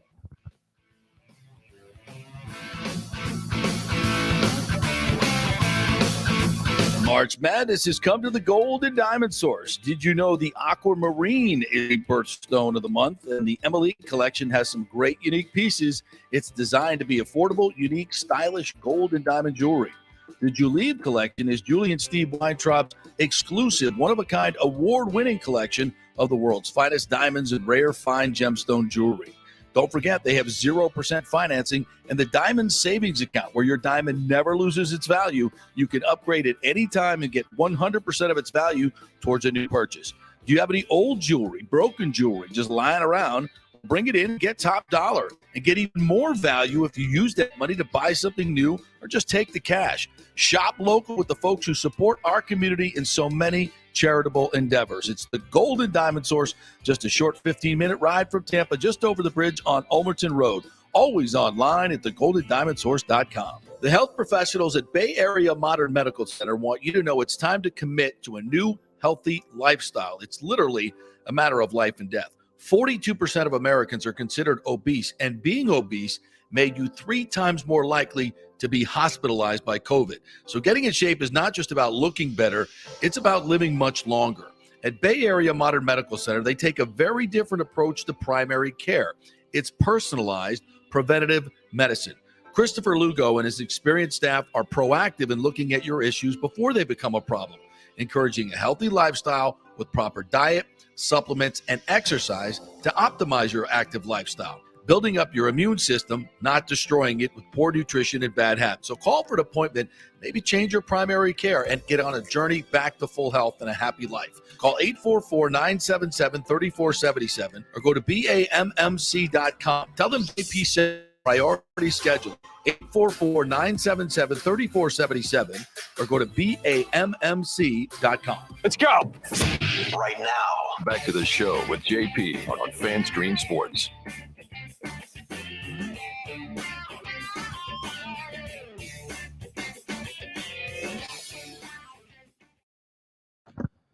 All right, sorry, having a little issue there with my microphone. Butterfingers today. Welcome back to the JP Peterson Show, brought to you by good folks at the law offices of Christopher Palermo. Our second hour brought to you by Bay Area Modern Medical Center. Christopher Lugo and his medical team over there will get you right if you're looking for a new general practitioner for yourself and go to a new office where they're going to spend time with you, look at your diet, look at your exercise, look at how you metabolize certain foods and drugs as well. Make everything personalized for you. That's Modern Medicine's Bay Area Modern Medical Center, BAMMC.com. Check them out if you're looking for a new primary care position, and maybe you should be.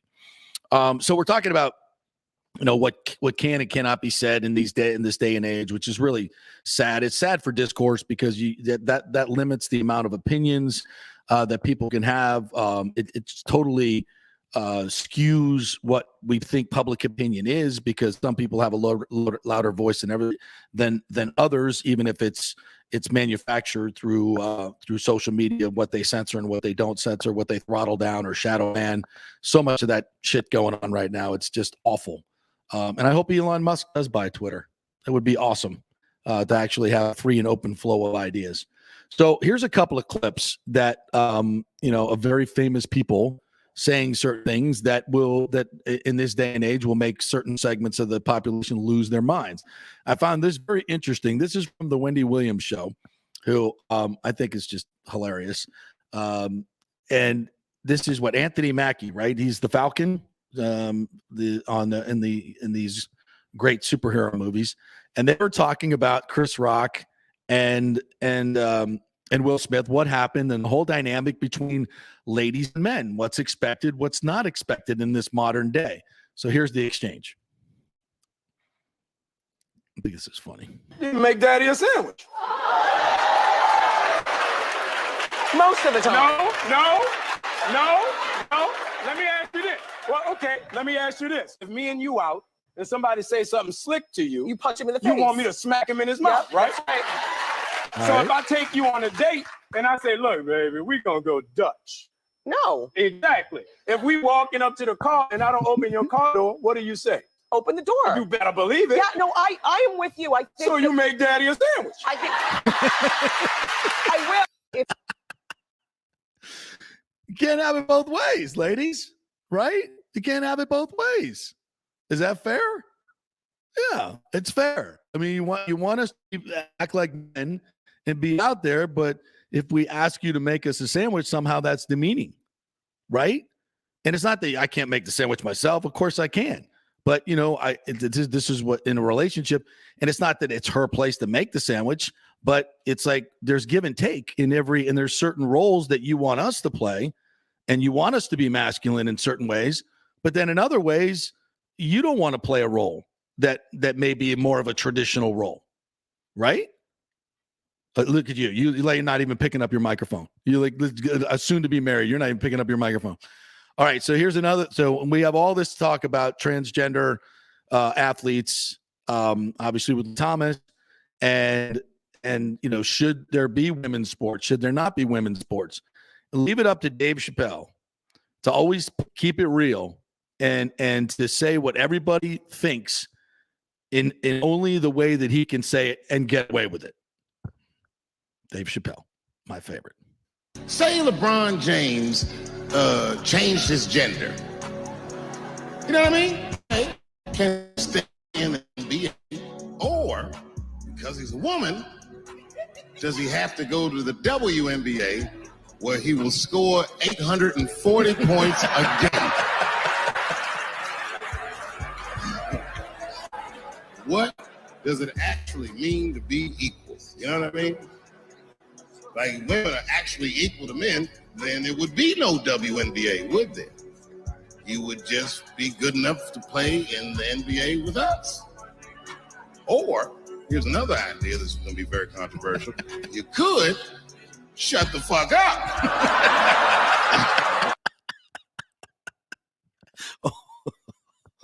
And you wonder why the trans community is upset at Dave Chappelle. Listen, I understand it's irreverent, and we laugh because there's a shred of truth in that. It's like at some point, it's like, what are we talking about here, man? No, you can't grow up as a man till 21 years old and be 6'3" and have the wingspan of Michael Phelps in the lung capacity and everything else that goes along with going through puberty as a man. I don't care how much you manipulate your testosterone, you're going to smash women's swimming records. Now, it's not as simplistic as Dave Chappelle puts it up there, but come on. We have to act like this is not a thing? Like this is not unfair? I just don't know why it's controversial. Exactly. I actually don't. Exactly. I actually don't. Like even like similar to like kind of similar at the topic of this bill in Florida, which I decided more research on because I'm seeing all these things. Yeah. And the topic, I was at church on Sunday, and the topic was actually about that. It's parenting. Yes. And our pastor even said it like it's not a political statement to be against this bill. It's a biblical statement based on, in the segment of the church, if you believe that way, like I do. And I had like a totally like different perspective on it. And I'm like sitting here like, why is it so controversial for so many people? I don't get it. But expand it. Why? Why do people think it's a controversial? And you're talking about what they call, which I won't even say it. Which is not in the bill at all. Yeah. It's completely misnaming the bill, and it's doing it just to create division and misinformation. The bill has nothing to do with not saying gay. Yeah, it simply has to be with parental rights. Yeah, I meant to like yesterday. We didn't have a lot of time outside of interviews. I guess I'll say it now real quick before we get Paul on. Was like, can we just let like 5-year-olds to 9-year-olds just like be 5 to 9? Yes. Like, I don't know. And like, we were talking about it, like every TV show that's for a kid now has like this like hidden agenda in it, right? And that's not by accident. It's not by accident. Like, I mean, I watched SpongeBob SquarePants. Was there life lessons that were hidden in there? Yeah, but not agendas, not things like of this nature that we're talking about, like sex, gender, and all that. I'm like, just let a 6-year-old, 7-year-old be 9. And like, I'm about to marry a teacher. And she's like, these kids don't even know what boys and girls even are hardly. Right. Like they don't, like their minds are just not there. They don't. And what this bill is basically saying is that parents, if you want to talk about those things about gender and your kids want to talk about gender identification and gay and not gay and everything else, that's in the home. At that age, I thought it was always in the home. It should never be in school as far as I'm concerned, but I'll leave it. And it's just simply saying up until the 4th grade that teachers can't bring up the subject and indoctrinate them as far as what a gender educate or gender equity, almost not gender equity, but gender identification and sexuality. Teachers should not be talking to kindergartners about this. That's what this bill is about. But it gets bastardized into, oh my God, Ron DeSantis is anti-gay, anti-LGBTQ. No, how about he's pro-parent? And if you want to talk about these things to your kids, you have every right to. But the teachers do not. No, I thought it was. Is that such a crazy thing? No, and that's what I'm saying. I went this weekend. I took some time to actually study it a little bit, so I'm glad you did, because most don't. So I could come on here and give like an actual opinion on it. Yes, and it was just so, like I said, it was just so happened that we talked about it and ended up being a church discussion on the discussion of parenting. And now I have this like whole new perspective. And I'll say it now. I don't understand what's so controversial. I really don't. The bill itself is not. But what it's made out to be, it's just whenever you, like you said, if you don't give the trans community and the gay community everything that they want, and I mean at this very moment, everything they want, absolutely, then everything breaks loose. And then you are anti. Yes, you hate us. You're causing suicides. You're transphobic. You're awful if you don't give us everything we want. And that's how the culture has gotten so screwed up, and there needs to be some common sense, and parents need to have control over this, not teachers. Sorry. And that's controversial. It is. You have members of the media actually asking questions in press conferences, calling it the Don't Say Gay bill. Yes. Which is a complete bastardization of what the bill is. Go read it, for God's sakes. Yeah. All right. We'll take a break. When we come back, Paul Wilson will join us, and we'll talk about the Oscars, not just the slap heard around the world, but also, was Will Smith the best actor? He was awesome.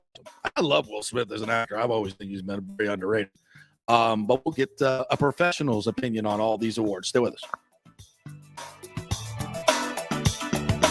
The world economy is in chaos, and mortgage rates are going to go higher in the next few months. Meanwhile, home values are up 24% in some neighborhoods of Tampa Bay.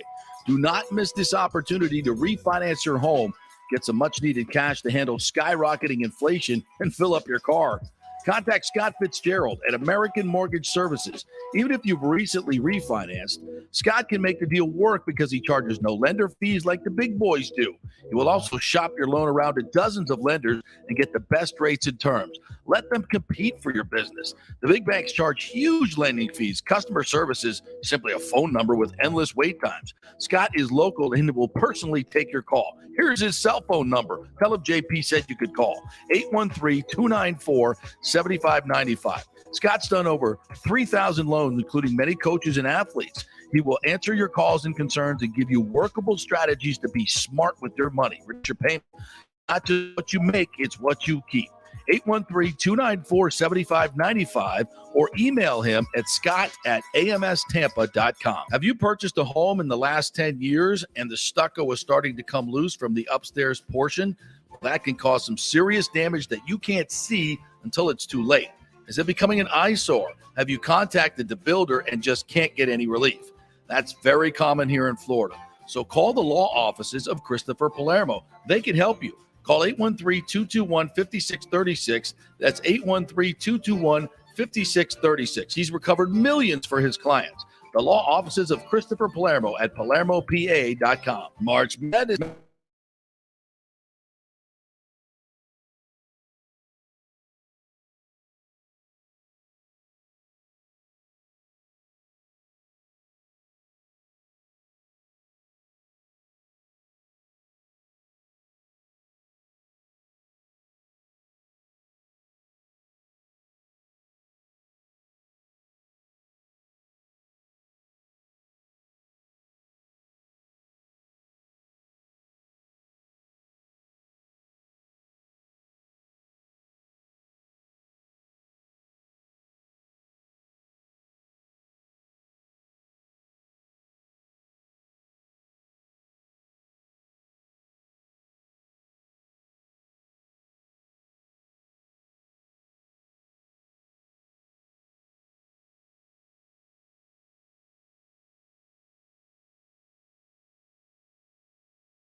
Local company with a commitment to our community.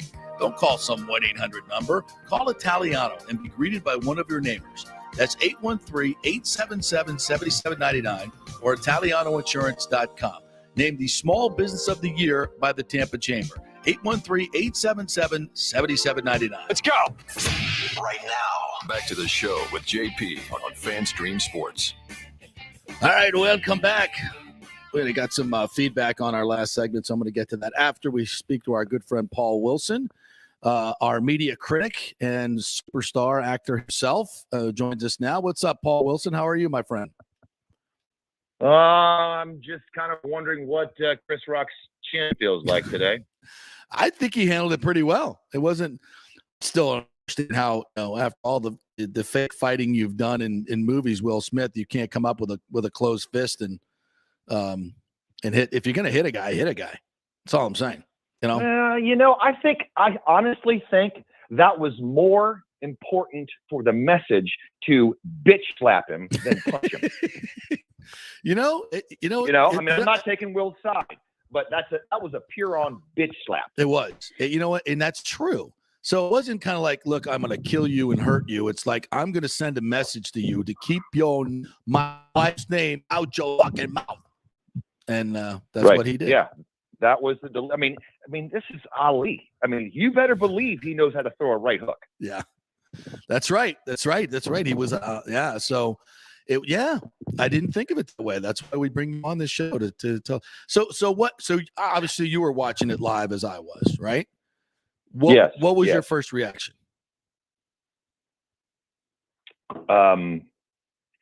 Absolute shock. I think, like the rest of the world, I didn't see that the ratings for this was up 56% over last year, but not quite to pre-pandemic ratings. But I think, Nicole Kidman, who's become now a meme, I mean, her reaction, I think, was everyone's initial reaction was, did this just happen? Yeah. And then I was like, was that fake? Was that fake? Because it just so happened that the camera point of view was from the back. So like, that's how you guys film that stuff. A lot of it when you hit somebody right from the back. That's right. Because you can't really see it. But and I was like, no. By Chris Rock's reaction, I could tell that it wasn't fake. No, I mean, I think, and I got to believe I've read some things, but you can never really count on the internet these days. But I've read some things that Chris didn't know that Jada had alopecia. Yes. And it looked like a joke that bombed. And professional comedians, professional hosts, you've done it, I've done it. You read the room. Yeah. You have a little bit of time between what you're supposed to do via the script to kind of just, work the room a little bit. So he was reacting, and I think he came up with that joke on the fly. It just fell like a turd in a punch bowl. Right. Yeah, because I guess maybe some people did know about it. And then, of course, there's all the hidden, everybody's been talking about Will Smith and Jada for the past, month or so about the infidelities going on in their marriage. So now we got that all mixed up. The first thing I think of, oh, no, did Chris, what? And then I'm like, who knows? And then it kind of went from like, what's going to happen now? Like, is he going to get the Best Actor award? And if he does, what's he going to say? Like, are they going to throw him out? What the hell's going to happen? Yeah, by the way, where were the security guards? I mean, if that was a normal attendee, non-famous. Right. You don't think they'd be cuffed and stuffed and tackled? Yes. Like, I mean, so, and this, again. But of course, this is Hollywood, and nothing sells in Hollywood like what? Drama. And they're like, if there were producers backstage with security, right? What did they do? They went, nope, we're good. You stay right there. We're good. Our ratings just went through the roof. You don't go out there and touch that man. He's going to stay there until he gets his Oscar, right? I mean, I think he looked, especially after and during his outbursts about, keep her name out of your mouth. He looked, completely disheveled, like he was completely overcranked. And obviously emotions are very high. Now, I have a wife that survived cancer, and she went completely bald. So I kind of understand. You don't know what's going on behind closed doors. Exactly. I'm sure she struggled with it. And I think it was a perfect storm of emotions. I'm not condoning it. I don't think he should have done it. I don't know if I would have had that kind of restraint based on what I went through with Jackie. So there's that. I mean, maybe point your finger. I would have, I was trying to think, like, what would Harrison Ford have done? Probably pointed his finger right in his face and said something very firm and walked right back. Exactly. Now it's that's going. Not, it's going that's that not next. Saying, yeah. Go ahead. Yeah, I mean, it's not saying that you can't. People freak out sometimes, and I mean, you made the point earlier in the show. We're all tense, and people just can't take it. Now, I still don't think the joke was right, and even Ricky Gervais, although he went after Harvey Weinstein, he really went after the system of Hollywood. Yes, he and did. He never really goes too personal, and that was even Amy Schumer's joke. I mean, that's getting lost here too. She was talking about filling the seats. And then Kirsten Dunst, who is Jesse Plemons' wife, gets up and she, comes back with this, you're just a seat filler. And that was a little kind of snarky. I've never really liked Amy Schumer, but it's just, there is such an air of entitlement that the oxygen in that room is so entitled. Oh my God. That it's bound to have some kind of, aggregate residual negative effect when you compress all that. So what do you think is, now let's talk about Will's speech, which I thought was rambling and, we need more love in the world. I just bitch slapped the guy on global television, which seemed a little weird. He kind of painted himself as a victim, which come on, bro. And I love Will Smith. I love him. I love him as an actor. I think he's completely underrated. I think that Oscar was well-deserved, if not for that role, for many others. But I mean, when they start painting themselves as victims, bro, I can't take it. I can't take it. This guy's been living a great life for 50 years. I think, no, you're right. You're totally right. I mean, to me, having I haven't reviewed the acceptance speech really, but the first time, when I saw it the other night, it was like, I think he's trying to apologize for what he just did. Yeah. And he's trying to stay in the moment.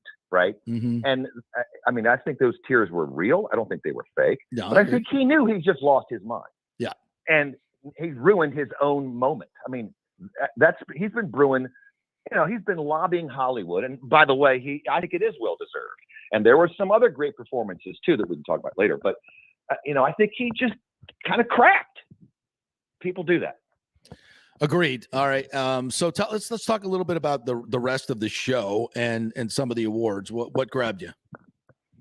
Well, I love that CODA, which is an acronym for Children of Deaf Adults. I love that came out of nowhere. That's I love a that historic, movie. Interesting movie. It's a beautiful story. You told me about that movie. You told us on this show to go watch CODA, and I was like, I'm like looking at the previews. I'm going, But once you get into it, it is a fabulous Once you movie. get into it, and especially being a musician like you are, and me, and a lot of people that are listening, and having parents that kind of would encourage you as an artist, certainly me, and in my family, as you know, that was a sweet, beautiful story. It is. And a very historic, movie because, you got Netflix spending tens, 50, $100 million to make movies to win Academy Awards. Right. And this one was done for probably about 10. Yeah. And it played at Sundance last year, and Apple bought it for like 25, and it won the Academy Award. That just shows that. So this is an interesting change. At first, streamer only that didn't go to theatrical that won Academy Award for Best Picture. Really? I didn't realize that. Huh. So what does that do to the business now? Well, I think that streamers have kind of, shotgunned the so-called theatrical business years ago. And we're going to see more of that. And it'll be interesting to see how Netflix responds. They made a hard run the last couple of years to have good content, and they produce their own stuff, right? Apple didn't even produce this. They just bought it and distributed it. So we'll see more of that. There still is a place for theatrical. I think as long as people like to get together in a shared giant experience that is a movie, they're not going away. I do think we're going to see theaters turn into gaming, contests. And even, can you imagine seeing Game of Thrones on a 60-foot screen? Oh, that my would God. be fun too. Are they now that's something they should do. I'd go to a theater and watch Game of Thrones. I'd watch it all over again. That's coming. I think we're going to see these, so-called episodics, on a Friday afternoon, or whenever, and schedule those more, those events in theaters. Oh, hell yeah. It'll be fun. Oh my God, that's a great idea. Just think like who wouldn't sign up for that? Hey, we're gonna go like you do it at a Cinebistro where you have food, drinks all day long. You take intermissions, and everybody comes into the lobby and talks about it and blah blah. Hell yeah, yeah. Can you imagine? Totally I'm going to play right into my geekdom, but can you imagine seeing Mark Hamill's return in Mandalorian on the big screen? I'd like to see that. Right? Not as much as you and Nick, but I would like to see that. I would even be interested in I've always thought Disney's going to end up buying Peters, and that's still in the preview. They still could do that because they still could take all their, merch and toys and stuff in the malls and put them in the lobbies, and then we turn into, that's like the end of a roller coaster at the park. You got to go through that labyrinth, that maze of product, but that could work, and that could be a really fun thing to do. And Nick has a question. But what do I know? Nick has a question for you. More of a comment. I did take you up, by the way. I don't know if I told you. I took you up and I saw The Batman in the theater because you said I had to see it in the theater. And I did. It was kind of a shame. It was 3 days after it came out, and the theater was about a quarter full. Just a quarter full. Theater was dead, and it was like an 8 o'clock movie. Tampa. Yeah, I guess. It's great. But my point about that is that kind of movie, if it was just a streaming movie, I probably would have lost interest in it right away. But when you're in that setting, and you're around a little bit of people and it's just on that big screen, like you do get into it in some of these movies. So I think kind of what you were saying, there is still a market, I think, to go to the theaters. Absolutely. I think it'll be more than ever as it people want to get out of the house. I think there's certain movies that honestly, if you force me to watch them on stream, I lose interest right away. Well, and at home, you got babies crying, dogs barking, you got all kinds of distractions. And I think that's another little secret weapon that they have at the theater. Is you're in that dark room and it's on. It's not going to stop until it's over unless it breaks. Yeah. But yeah, that experience that level of experience you can't get. I don't care how big your TV is at home. You can't get that at home. No, I don't think I've ever gone to a movie at a movie theater and walked away saying that was a bad movie. I've never said that. For whatever, it could be a bad movie. It could have the worst Rotten Tomato rating or whatever. I would walk out of there and be like, "Oh, it was really good." You want to talk worst movies ever, Paul? We could definitely, maybe not today. Out of Ishtar. I walked out of Ishtar, guys. Well, I walked out of I was married at the time, but I watched out of what was I think it was a Tarantino movie where the opening scene was they burned like a guy burned some woman alive in the bed. What movie was that? It was a horrific opening to a movie. It was terrible, and I was like, I can't. What is that? Like, no, I gotta watch this. I don't know what kind of matinee you caught. No, it was all right. That doesn't sound familiar. I'll remember it. I'll figure it out. But there been some. But I mean, yeah, I've sat through movies and just gone, that was a freaking waste of my time, and a lot of them were, frankly, superhero movies. But that's just me. That's just me. All right, what other movies that we learned about in the Academy Awards that we all have to go see now? Well, I mean, I haven't seen it, but I want to see The Eyes of Tammy Faye. Yes. Jessica Chastain won. Yes. And, growing up as a kid for a couple years in Charlotte, North Carolina, when, Jim and Tammy were all over the place, that's very familiar. So that looks like a really fun movie. And, then if you haven't seen Power of the Dog, Jane Campion now becomes the third female to win Best Director. So that's historic. And that's an interesting Western that Sam Elliott got a little sideways with, because it really explores kind of the repressive sexuality of the old West Cowboys. And Jesse Plemons and Kirsten Dunst are in it, and they're wonderful. But Benedict Cumberbatch plays the lead cowboy in that. And I really like that movie. That was a real fun, stark, interesting take on it. All right, what other movies? By the way, the deaf actor that won for Coda, Troy Kotsur. Yeah, that was a great moment. That was really cool. First male deaf actor, in history. The last actor that won was Marley Matlin in 1987, I think. Right. For Never Lesser God. So that's 2 Academy Awards to 2 deaf actors, which is great. He was so good in that movie. I mean, you really felt the emotion. The guy couldn't even talk, and you felt the emotion in his sign language. You didn't know what. It's a brilliantly done movie. If you haven't seen it, you got to really see it. All right. Anything else coming out this week? Or coming out soon? By the way, Shakespeare and the one with Denzel, The Tragedy of Macbeth. He was nominated as well. That's really interesting and stark. And Being the Ricardos, Javier Bardem. Oh, I want to see that. Nominated. Yes, yeah. That I really enjoyed that. Yeah, I'm not a huge growing up watching Lucy. Yeah, exactly. I'm not a huge Shakespeare fan. Or I used to be, but not so much anymore. But I would like to see Denzel do that. And just the clips I saw in the Academy Awards, I was like, damn, I just love good acting. And that looks like some really good acting. So I want to. Oh, he's on the Mount Rushmore of actors. If there was one, he would be. Oh my God. Yeah, I would say if somebody asked me who my favorite actor is, I think I would have to go Denzel. I mean, there's so many great candidates. It's like, I'll give you a top 5 because they're all the same. But if you had to nail me down on one, I would say, if he's whatever he's in, I'm watching it. I don't care. The other day I stopped and watched Training Day, and a Training Day was on. I was flipping through, and I was like, ooh, I gotta watch it. He's so good in that movie.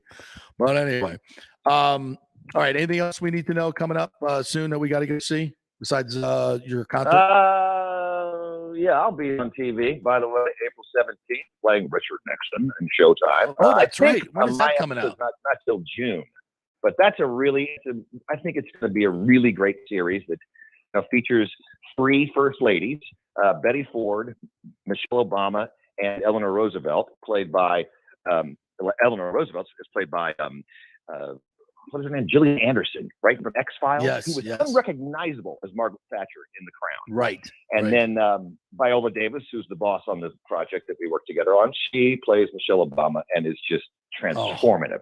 And then she's so good. in my little one, it's Betty Ford is played by Michelle Pfeiffer, and she was lovely and wonderful. But it's a really great telling of historic moments through the eyes of the first ladies of the White House. Can you give us a little Nixon monologue, Camila? Therefore, I resign the presidency effective at noon tomorrow.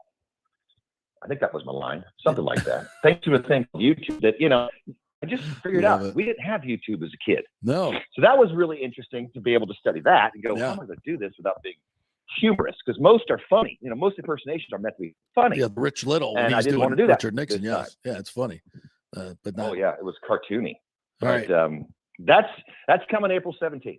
All right, last thing for you, because you're not only a media critic, but you're also all things entertainment and food. Tampa Bay was named the 12th best pizza city in the United States, 12th of the top 15. We have the highest we spend more on pizza than any city in the nation per capita. How about that? Favorite pizza places? Oh, I go Eddie and Sam's. I was a big fan of Cappy's. I love Cappy's. Eddie and Sam's for sure. Eddie and Sam's. Cappy's love. Sally O'Neill's in South Tampa. What do you got, Nick? I go all the way back to our Babe's Pizza in Brandon. Babe's Pizza? Never had it. You never had Babe's Pizza? Never had Babe's Pizza. Had it. We got to go to Brandon. Let's do a remote from Brandon. Okay, at Babe's Pizza. It's been there for like 40 years. They have double-decker pizza? That's what they're known for, double-decker pizza. It's like a pizza on top of a pizza? Yes. Oh. Stacking the slices. Oh, thanks. Just in time for lunch. Just in time for my hunger pains. Stacking the slices. I like that. Well, if you're going out, your office is in St. Pete. So if you're going out to St. Pete and you got a hankering for pizza. Oh, what's the place on just off of Central, across from the theater, the Janus? Fortunatos. Oh my God, they have great pizza. Fantastic. Yes, they do. I love their pizza. Oh yeah. All right, partner. There's a new spot, Luigi's. There's a new spot on 4th Street near Harvey's named Luigi's that is fantastic. We had that pizza the other night. It's great. Luigi's. Brand new. Try that. You can't, if you're naming your restaurant Luigi's, you better have good pizza. You freaking better have good pizza. Otherwise, you can't you got a bullseye around your neck for sure. You absolutely. go that far. All right, my friend. We good on the Van Wilson? We have tickets are all sold. What's up? We're about 850. We're probably, I think it's like 1,200 to 1,500 would be tops. We're probably going to stop it at 1,200. So there's a couple hundred left. But, all right. They're going to go. They're going to go. And where do we get them? You can go to Janus Live. You can go to the WilsonFamilyFoundation.org. Or, of course, follow the Wilson Band, as in Van Halen, on Twitter and, Facebook. It's all there. The usual digitals. All right, my friend. Great stuff as always. Appreciate it. I will see you tomorrow for a little lunch and golf festivities, my friend. Oh, you just reminded me. I've got to go wash my balls now. Okay, I'll see you tomorrow with clean balls. Yes, get your putter shaft ready to go. All right, thanks, buddy. All right, just a couple. We should do that favorite pizza spot now. Put that out there on Twitter. I think I named all of mine. And if all your pizza spots, yeah, I want to try this one. It's like Madison Avenue or whatever. It's in Dunedin, I think. Oh. Charlie Belcher was there. Madison Avenue Pizza. Yeah, Charlie Belcher was there like about a week ago. If Charlie's there, it's got to be good. It's good, and it's like a big. They have this one that's like 32 inches or something, and it's like the 32 inch. That's what she said pizza, and I was sold instantly. They have those at Eddie and Sam's. They're humongous pizzas. Yeah. Like I don't even know how they get them in the oven. Eddie and Sam's best bang for your buck. Oh yeah. Oh heck yeah. The 2 slices and a drink for $6. It might be $7 now. Can't be. And those slices are big, and that's the deal. The slices are not equal. Yeah, they're not equal. And if you get a meat pizza, I love my meat. Oh yeah, they put some meat on those pizzas. If you get one slice of a meat lovers at Eddie and Sam's, I mean that's almost the size of like a DiGiorno full pie. By the way, do you do frozen pies? I do frozen pies. I like frozen. I think frozen pies are good. No, but I got to show you this real quick. And they're so convenient. Real quick. Made a pizza the other night with Casey. Look at that. Oh, I saw that. Look That at looks that. awesome. Look at that, man. So you guys Flipping did the same dough and everything? Look at Yeah. the whole thing, man. That's fun. I love Yes. making my own pizza and at home. it was damn good. Yeah. And now you get the dough and you do that, and then you can kind of make it. I like more sauce on my pizza, and of course the cheese that you have to have the right cheese. Mm-hmm. The mozzarella, little ricotta on the top as well. They do that at Eddie Sam's. So good. We need a damn pizza sponsorship for God's sakes. All right, big thanks to Scott Reynolds. Fascinating conversation with Scott Reynolds today. If you missed that, you got to go check it out on our app down the road. Our app, FanStream Sports, all one word. You can also watch us on YouTube and Twitter and everywhere. Just Google the show, Apple and Spotify as well. Great job, Nick Ennis. We'll be back tomorrow. Have a great day, everybody.